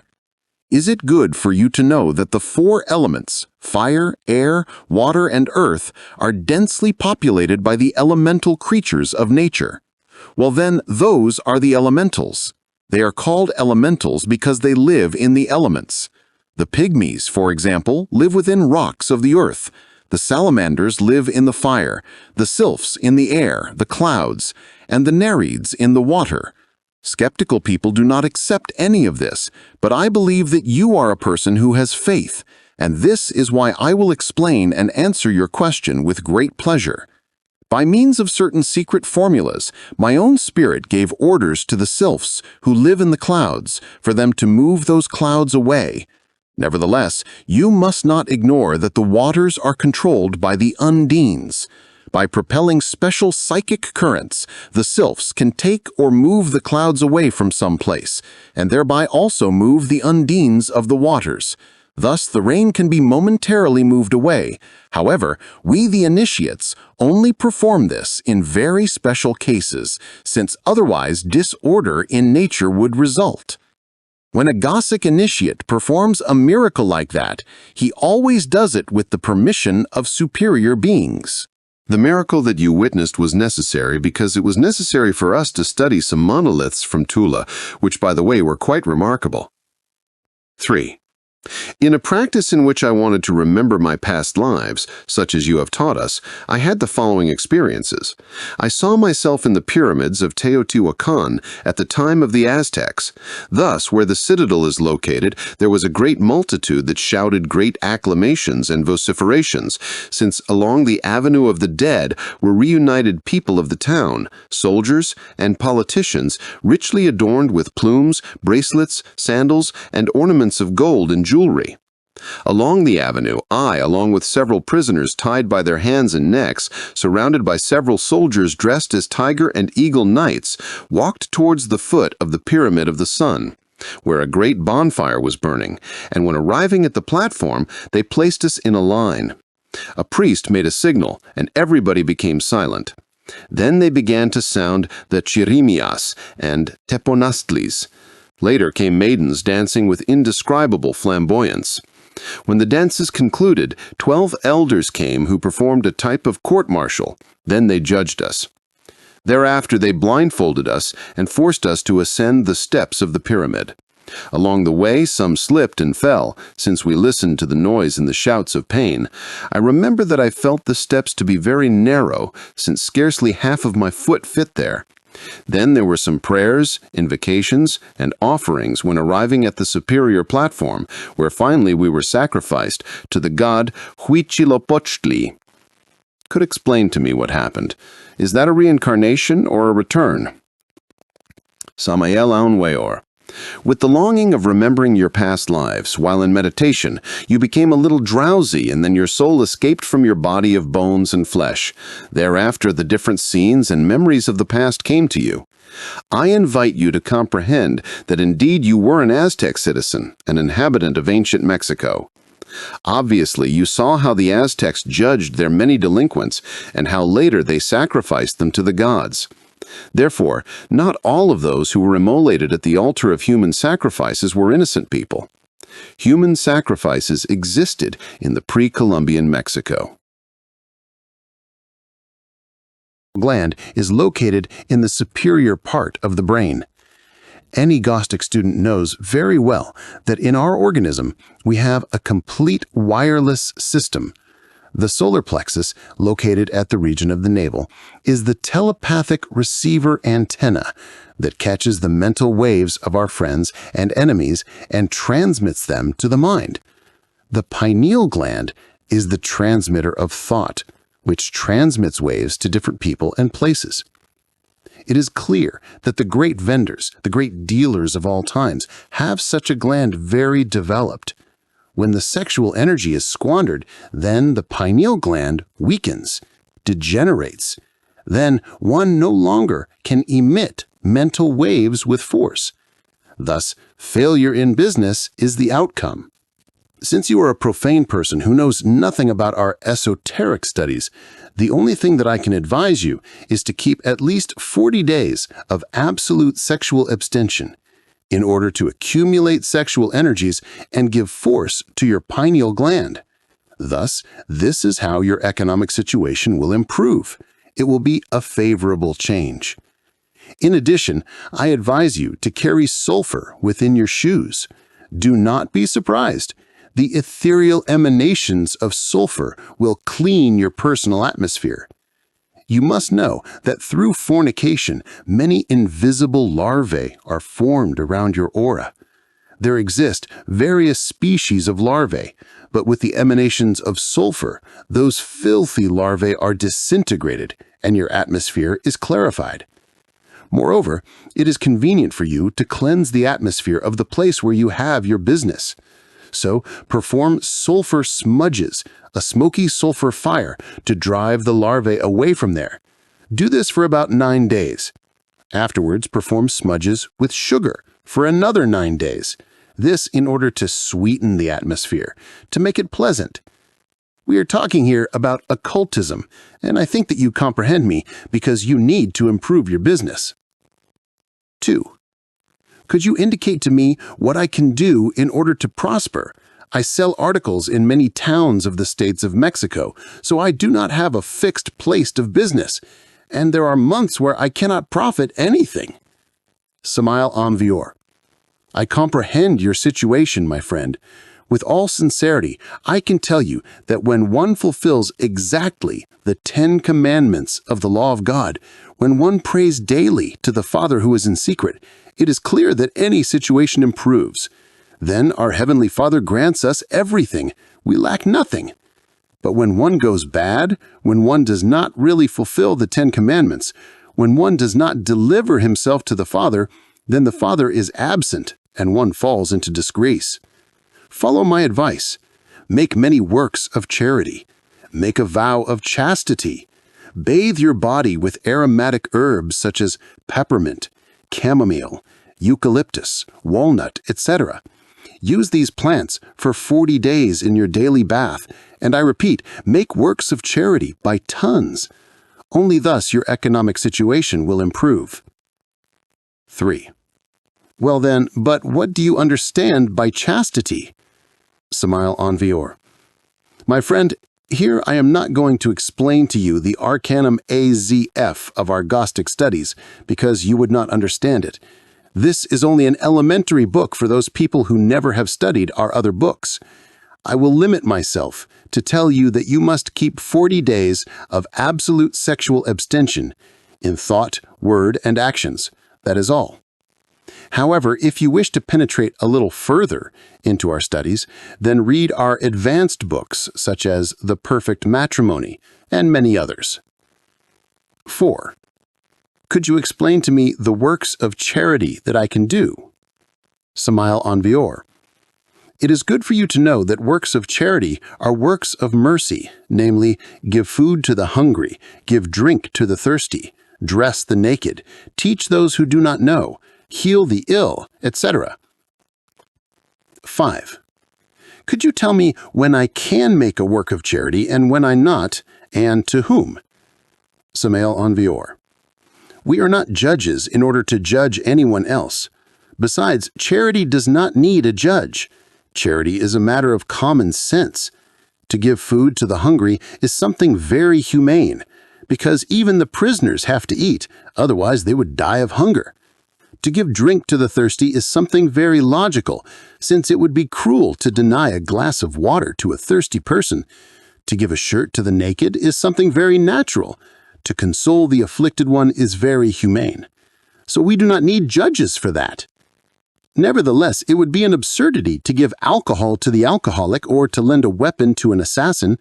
Love is law, but love with cognizance. Chapter 12. The Law of Free Will. 1. I want to ask you a favor. It so happens that my husband has been taken from me by another woman. I undergo the unspeakable and do not know what to do. Since you know the occult sciences, it seems to me that you could fix my problem. I know that you have a wonderful mental force, and therefore you can dominate the mind of the neighbor, to entice the beloved one, to place him at my feet by means of magic. What would be the price of your work? I can pay you whatever the price may be. Samael Aun Weor. I believe you are mistaken, lady. I am not a black magician. To use the forces of the mind in order to subject others, in order to enslave them, in order to force them, is violence, and any violent act is black magic. To each to his own. Nobody has the right to intrude into the private affairs of other people. It is absurd to want to dominate others. When will people learn to respect the free will of others? Do you believe perhaps that one can force somebody, to force him with impunity, to love other people, just by our whim? It is necessary for you to know that these types of actions of black magic are chastised with very severe punishments. The angels of destiny are not willing to forgive these types of crimes.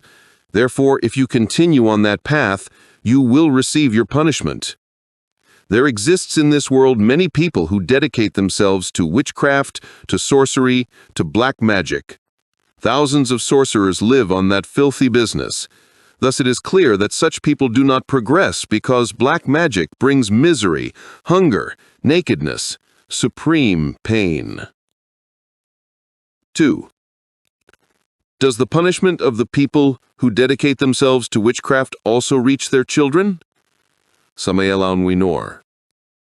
It's clear that the environment of black magicians is usually disastrous. The children of these tenebrous ones are also tenebrous. It is evident that the lost souls search for black magicians to have them as their progenitors or terrestrial parents. Then it is not odd that the children of the perverse ones can be perverse also, and fall into misfortune. It is regrettable for people not to understand the necessity of respecting the free will of others. There always exists the ominous tendency of dominating others, to want to impose our ideas onto our neighbors by force, to try to force others to do whatever our whim wants them to do. All of this is severely punished with tears, misery, and supreme pain. 3. Why is it that those black magicians consider that they are performing good deeds to humanity, since, although they collect payments, they are helping them to solve their problems? Samael Aun Weor. I want you to know that the logic of absurdity exists. For the tenebrous ones, white is black and vice versa. Remember that the pathway that leads to the abyss is paved with good intentions. Letters from many places that are soliciting this type of service are constantly mailed to me. Indeed, it is painful, but this humanity has to be pitied. One is giving a divine message to the people, and yet instead of worrying about the study of such a message, the only thing that occurs to women is to write to me so that I will secure their husbands to them, or if they are men, so that I will dominate the mind of the woman they covet, or that I will intrude into other people's thoughts in order for this fellow to pay money to this other fellow, etc., etc. Indeed, all this causes deep pain to me, since they do not write me in order to request esoteric guidance or to clarify the teachings, but to request domination of others. So this is the state in which this humanity is. For this reason, I prefer that they do not write me, because I am only concerned with the teachings, concerned how to show the path of liberation, concerned about how to indicate the door that leads to the true happiness of the spirit.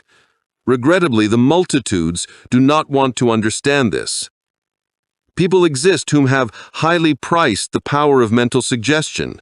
They collect so many dollars for each suggestion, so many other dollars in order to place a spirit, as the spiritualists state, to the adored or beloved one, so he or she can love them, so that the ones they covet can leave the other person with whom they sleep within their arms, so they can come crying to their house, and etc., and etc.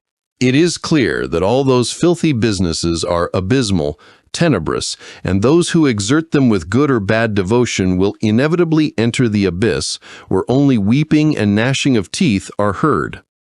4. I foretell with cards, and I can swear that I say the truth to people. I help them with their problems, although I collect from them because that is my way of living. Do you think that I am behaving uprightly? Samael Aun Weor. You have a horrible way of living. You are in fact a pythoness, a hag. Do you think perhaps that you can utter the truth with the devil exactly within the very kingdom of your heart? You know very well, and it is convenient for you to not ignore once and for all, that you carry the sinning eye of mortals, that is, Satan himself, within your own heart. Can a person who has not yet arrived at sanctity be illuminated? The very fact of receiving payment for preaching or for telling is already a crime. You might think that what you do is good, but do not be surprised. In the abyss live many anchorites, penitents, wizards, sorcerers, fortune-tellers, who feel themselves to be martyrs and who also think they are behaving in an upright way. 5. Then can you tell me if my children and all those to whom I have taught my beliefs are going bad? Samael Aun Weor. Since it is concerned with beliefs related to divination, foretelling, etc., I must tell you that they are going bad. I repeat, it is not possible to know the destiny of others if we do not know our own destiny, and it is not possible to know our own destiny if we have not yet arrived at the awakening of our consciousness. Such an awakening is impossible if we previously do not annihilate the sinning eye, that is, our defects. 6. In spite of having studied in ascetic schools for many years and have abstained from sex although being married, do you think that there is no salvation for me? Samael Aun Weor.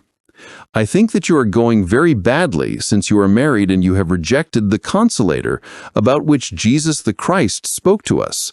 I am referring to the Holy Spirit. It is clear that the Holy Spirit is in the sex. Thus, knowing how to handle it, one can arrive at illumination. But you reject it and do not even fulfill your sexual duties with your husband. So do you still believe that you are behaving uprightly? You might have received a pseudo-occultist or a pseudo-esoteric type of information, yet you have realized nothing. The sinning eye is very alive in you. Recognize it and repent. Study our books and practice. 7.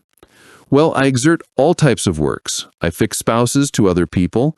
I make people to come to others by force, etc., etc., etc. And I am doing very well economically since I make a lot of money. Then what?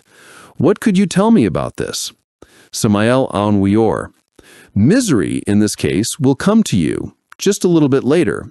Meanwhile, keep bearing the moral sufferings that you are undergoing, that by the way are not very pleasant. Remember that you have an ill son with epilepsy. These types of patients are indeed possessed by demons. Do you not understand that? Or do you not want to understand it? Understand the fate that is reserved for you will be the abyss and the second death.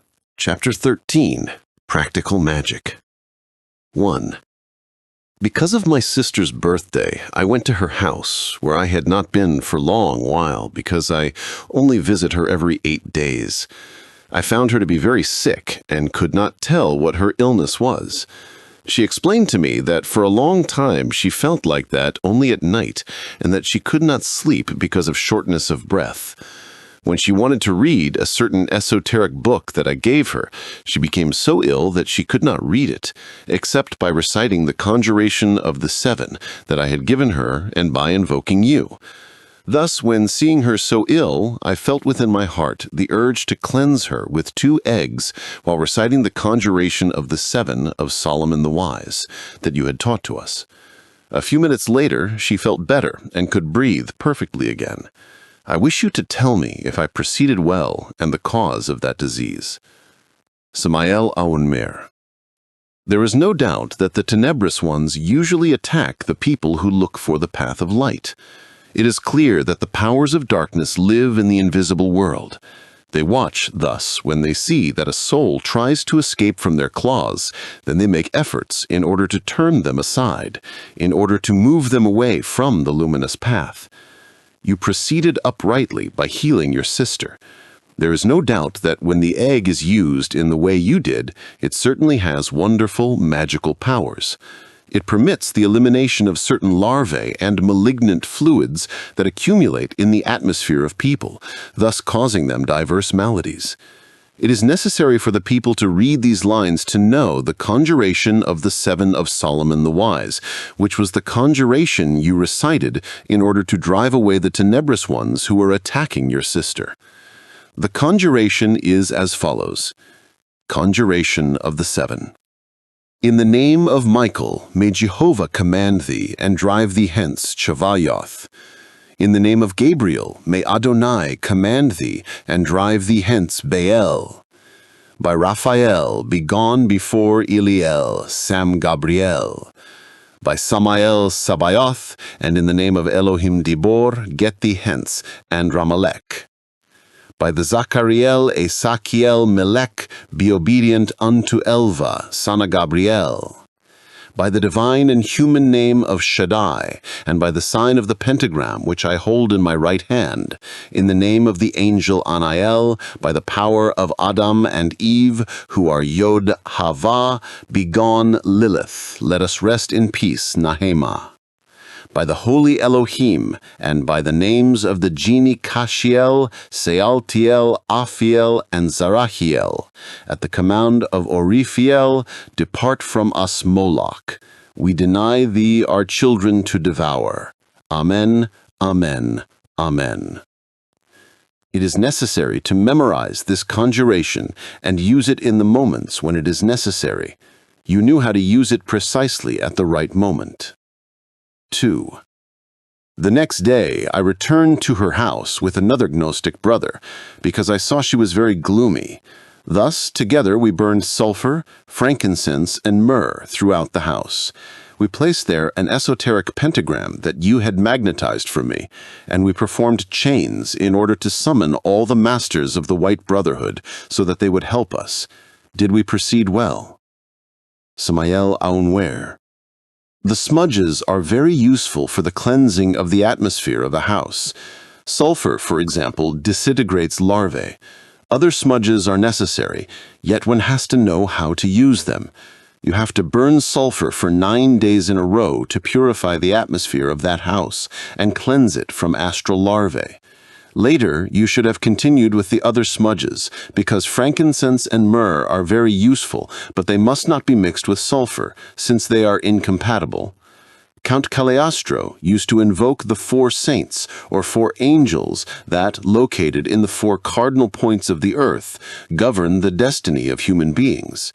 There is no doubt that Count Cagliostro also used these other cleansing smudges, namely, he offered laurel, bay leaf, to the genie of the light who lives in the east, myrtle to the angel of the west, frankincense to the king of the north, myrrh to the king of the south.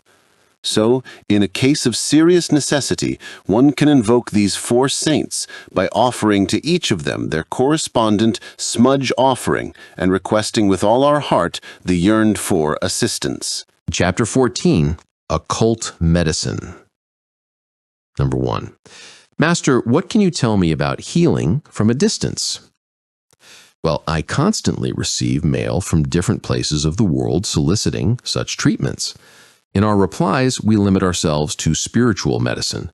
We indicate the precise hour in which they can concentrate on us, that is to say, to think on us, to invoke us. It is clear that we attend the patients spiritually, and sometimes we even become visible before them. As a general rule, we instruct them as follows. We tell them to ignite 3 fires at a certain convenient hour. We advise them to place a glass of water before those 3 fires or candles. We indicate that after half an hour of concentration on us, they must drink the water. It is evident that within the water, we deposit certain substances that, when absorbed, usually perform wonderful healings within the interior of the organism. In these healing treatments, several masters cooperate, such as Paracelsus, Hilarion, Saint Raphael, and some others. We do not always indicate to them specific concentration on Samael, since I have much work to do. Thus, we also indicate to them for the same purpose any one of the other masters. What is important is for the patient to have faith, because faith performs miracles.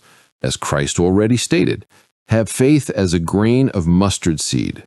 Ye shall say unto this mountain, remove hence to yonder place, and it shall remove, and nothing shall be impossible unto you. Faith has a wonderful solar power with which many prodigies can be performed. Our healing system is spiritual. It does not conflict with magicians. Everyone can have faith in our methods and consult their doctor in the physical world. Number 2. Can the ill be cured by means of these methods? It is clear that the masters of medicine heal the vital body by applying medicines to it. Thus, later on, the outcome is the healing of the physical organism. However, there exist very severe karmic diseases, which are the outcome of evil actions committed by the soul in former lives. Thus, when the punishment of these souls is very severe, the treatment of their bodies becomes impossible. Nevertheless, the masters of medicine always attend these patients and try to save them. Number 3. Is it possible to be healed without the need of conventional medical attention? When the person does not owe a very severe karma, the masters of medicine can cure the patient even when the latter does not consult any conventional doctor. Number 4. Are all diseases karmic? Distinguished young lady, there is no need to exaggerate this matter. Not all the diseases are karmic. This is why many patients heal quickly with our psychic or spiritual procedures. However, it is convenient to know that in these times, many unknown diseases are appearing, which are the frightful outcome of human perversity, and such diseases are usually lethal. Number 5. Can you tell me if the so-called evil eye disease exists? I must tell you that thousands of children die in the cities because of the evil eye. It so happens that in super-civilized countries, people don't believe in such a disease, and therefore mortality increases in an alarming manner. Any person with an unconscious hypnotic force can, in an involuntary manner, hurt the vital body of a child when staring at him or her. Thus, the outcome does not delay much in appearing. Soon the creature appears with great dark circles under their eyes, vomiting, fever, diarrhea, etc. Modern physicians usually diagnose intestinal infection and prescribe many antibiotics, fluids, etc. But children, instead of healing, they get worse and die. Number 6. What can be done in these cases in order to heal them? The best thing is to perform strong magnetic passes from bottom to top over the face and eyelids of the child with the firm purpose of eliminating the tenebrous vital fluids. It is convenient to ignite a taper, candle, or oil lamp and to read to the ill children the conjuration of the Seven of Solomon the Wise, as it is already written in this elementary book for introducing Gnosis. See the former chapter. One must also bless the sign of the cross on the forehead, the chest, the head, and the back of the young patient while reading to him the four Gospels. Number 7. To read the four Gospels is very long. Could this be somehow abbreviated? Yes, you can read the blessings of the Lord, Matthew chapter 5, with true faith so that the healing force is sufficiently strong to evacuate the bad fluids accumulated in the organism of the patient so that this can be healed. Number 8. Are there diseases caused by witchcraft? The world is full of them, distinguished young lady. I could mention innumerable cases, but they would not fit within the covers of this book. First of all, I must tell you that the exact diagnosis is necessary. Only thus is it possible to cure. Unfortunately, the healers who really know how to diagnose a disease caused by witchcraft are very rare. I am going to mention a very special case narrated by Valdemar the Wise. I will write this between quotations because I do not like to adorn myself with other people's feathers. But since this narration is really sensational, it is good for our readers to know it. One of the most intriguing cases of empirical jealousy was experienced by the French occultist investigator Eliphas Levi, Alphonse Louis Constant. During his stay in London, Levi started a friendship with a young duke, in whose house he was invited almost every day. The duke had been married a short time ago to a young and extraordinarily beautiful French princess, and that against the desire of his Protestant family, since the young lady was a devout Catholic. The Duke, as Levi verified, had for many years lived a somewhat frivolous life, that is to say, as a libertine, and for a long time had taken as a lover a young Italian girl, a dancer of ballet, who finally he left since, in fact, he truly loved his wife.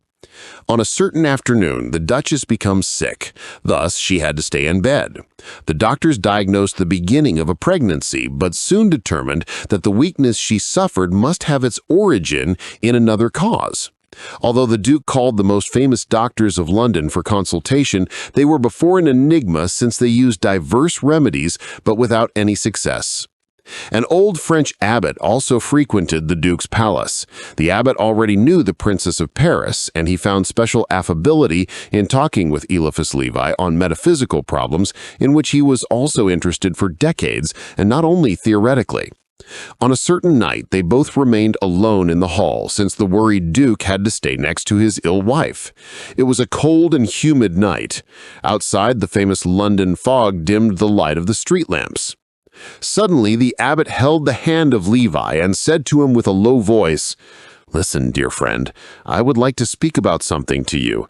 Can I be assured of your complete discretion?" Levi responded affirmatively, and the abbot continued, "I have every reason to suspect that the disease of the Duchess is not natural.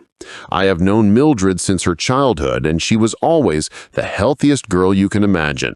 But now she languishes and gets weaker day by day. It seems as if she was bleeding mysteriously." "Do you believe that she is under the influence of some dark power? That there is sorcery in this matter?" Levi asked. "I trust my inner voice very much, and for that reason I would dare to state that this disease has something that is not as it should be. Do you want to help me to break the spell?" "With pleasure." "Well, in that case, we must not waste time. I would be thankful if you would come to my home at half an hour before midnight in order to perform a conjuration together. I will try to intercept the tenebrous power. Perhaps we will get an answer from beyond." After this conversation, Eliphas Levi hired a carriage and went to his home, where he had to wash, shave, and change his clothes from head to toes, because the spirits of the middle zone, which were those whom the abbot thought to invoke, demand from their invokers the most scrupulous cleanliness. Clothing also had to be in accordance with their nature. They did not tolerate any fabric made from animals. Therefore, wool as well as animal skin shoes were discarded. Since the house of the abbot was to the northeast in Hampstead Heath, and Eliphas lived in Russell Court, the distance between them was considerable. Thus, Eliphas had to make his thorough cleanliness with certain haste if he wanted to be with the abbot at the suitable hour. Thus, about 40 minutes before midnight, Levi arrived at Hampstead Heath. The abbot in person, dressed in white, opened the door and led him by a high staircase to a chamber that was at the end of the corridor of the first floor. There, the eyes of Eliphas first had to become accustomed to the dark. Little bluish and trembling flames were releasing incense that smelled of amber and musk.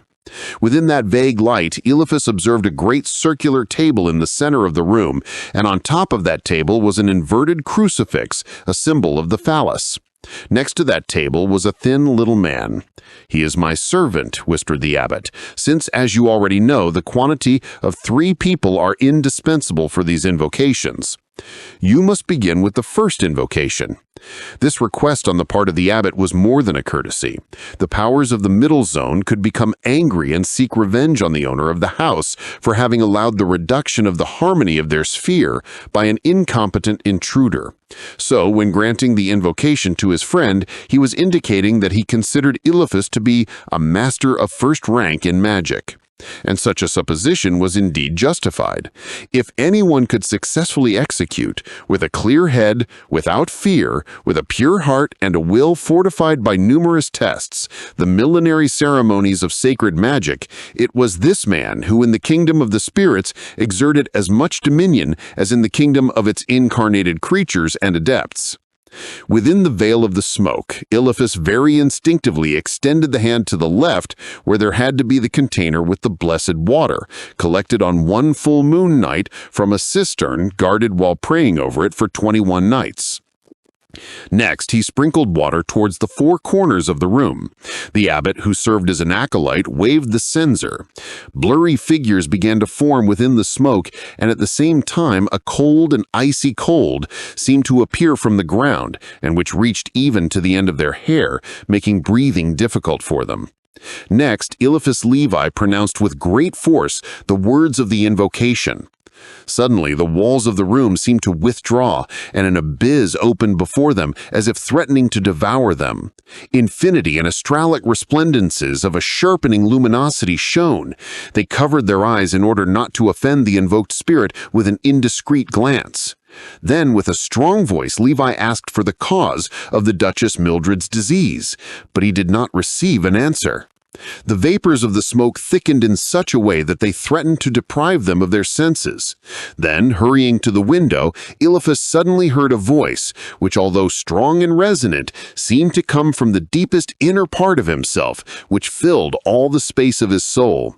What the voice shouted to him was so frightening that his legs refused to move, so he remained petrified on the same spot. Precipitately, the abbot went to his side next to the window, but his trembling hands, without force, did not manage to open the pin. The servant, who had passively attended the invocation, was lying unconscious on the ground. Finally, Eliphas left his numbness and broke the window with the crucifix, absorbing with joy, together with the abbot, the fresh air of the night, especially he who bathed, so to speak, his febrile head in the humid fog, since through all his nerves darted the frightful accusation that the mysterious spirit had sent with unequivocal clarity against him. When he finally recovered a little, he returned to the room. The smoke had dissolved in the interval, and the pale candle continued burning tenuously. The very pale abbot with wide eyes contemplated Eliphas and stammered, "Are you really guilty, my friend? I cannot believe it." "So you have heard the answer of the spirit?" The abbot, as if overwhelmed, in a gesture of assent, dropped the head. "Yes," he slightly whispered. "I swear to you," said Levi with vehemence, "that I have taken the symbol with pure hands, that I have never committed a crime in my life. I swear to you that I am not stained with blood." When uttering these words, he approached the lamp so that the brilliance of the lamp completely fell upon him. Then the frightened abbot pointed with his finger to Eliphaz's jaw and the chest of his shirt. "There, look at yourself in the mirror," said the abbot, taking the hand his friend and leading him before a great mirror that hung on a wall in the next room. Thus, there Eliphaz saw a scratch upon his chin with some little drops of dry blood. Other little drops of dry blood also appeared on his shirt. He must have cut himself when shaving so hastily. Thus, the answer of the spirit was perfectly explained. "I do not talk with anyone who is stained with blood." Eliphaz felt as if his heart was relieved from many weights. The abbot, however, seemed more overwhelmed and dropped himself on a sofa, convulsively contracting his shoulders and hiding his face between his hands.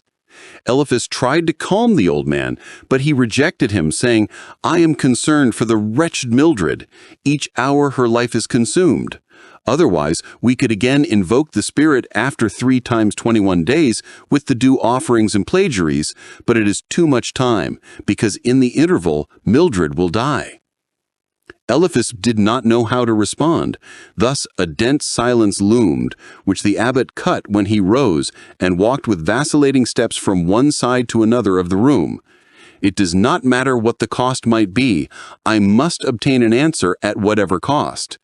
Promise me, my friend, that you will not abandon me." A vaporous determination was visible in the glance of the old man. So, in order to tranquilize him, Eliphaz responded to him, "I gave you my word to place myself as a magician. Thus, since the objective has not yet been obtained, I sustain my given word. Then stay here, and within 12 hours we will perform another conjuration. I will invoke the spirits of the low zone." Eliphaz then was frightened. Had this old man become crazy? What did you say? A son of the church wants to make contact with the infernal spirits? No, that is not even in the intention of the devoted Duchess. Resign to it. Do not risk your soul. It is obvious that if you invoke demons, that is black magic. It is obvious that black magic brings physical and moral hunger, nakedness, diseases, and calamities. There was such a very icy firmness in the words and gestures of the abbot that Eliphaz felt that any objection would be vain. Thus, against his will, although by loyalty to the given word, he accepted the requirement of his friend. So, Eliphaz remained as a guest in his house, and because of the extraordinarily tense and tiring conjuration, he slept so heavily and deeply that he awoke late in the morning. The day passed with the due purifications and plagiaries, and at night he received the appropriate clothes and the requirements for the service of the devil. The abbot had already stated to him that although he would attend him as an acolyte, he would not take an active part in the invocation. So he dressed also with the prescribed clothes. What happened later is something that frankly in no way do I want to transcribe, because there is responsibility in the word. It is preferable to shut up in this case. Silence is the eloquence of wisdom. It is obvious that if one transcribes tenebrous paragraphs, one then becomes an accomplice to the crime. This is as much as to teach black magic to people. Luckily, the invokers of the present story did not manage to make the invoked demons visible and tangible. The only thing that they attained was that a salamander, or small innocent creature of the fire, appeared within the wall.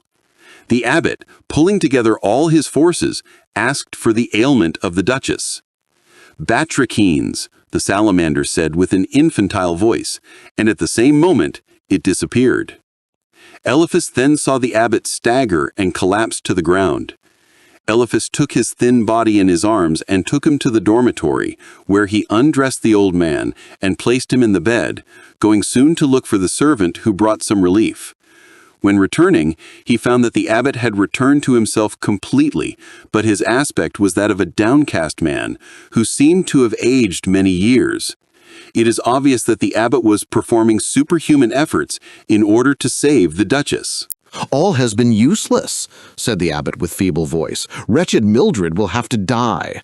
My soul, oh my soul, what does batrachians mean?" "I only know," Eliphaz answered, "that it is a Greek word that means frog." The servant did not delay in coming with wine and cake, yet the abbot rejected all food.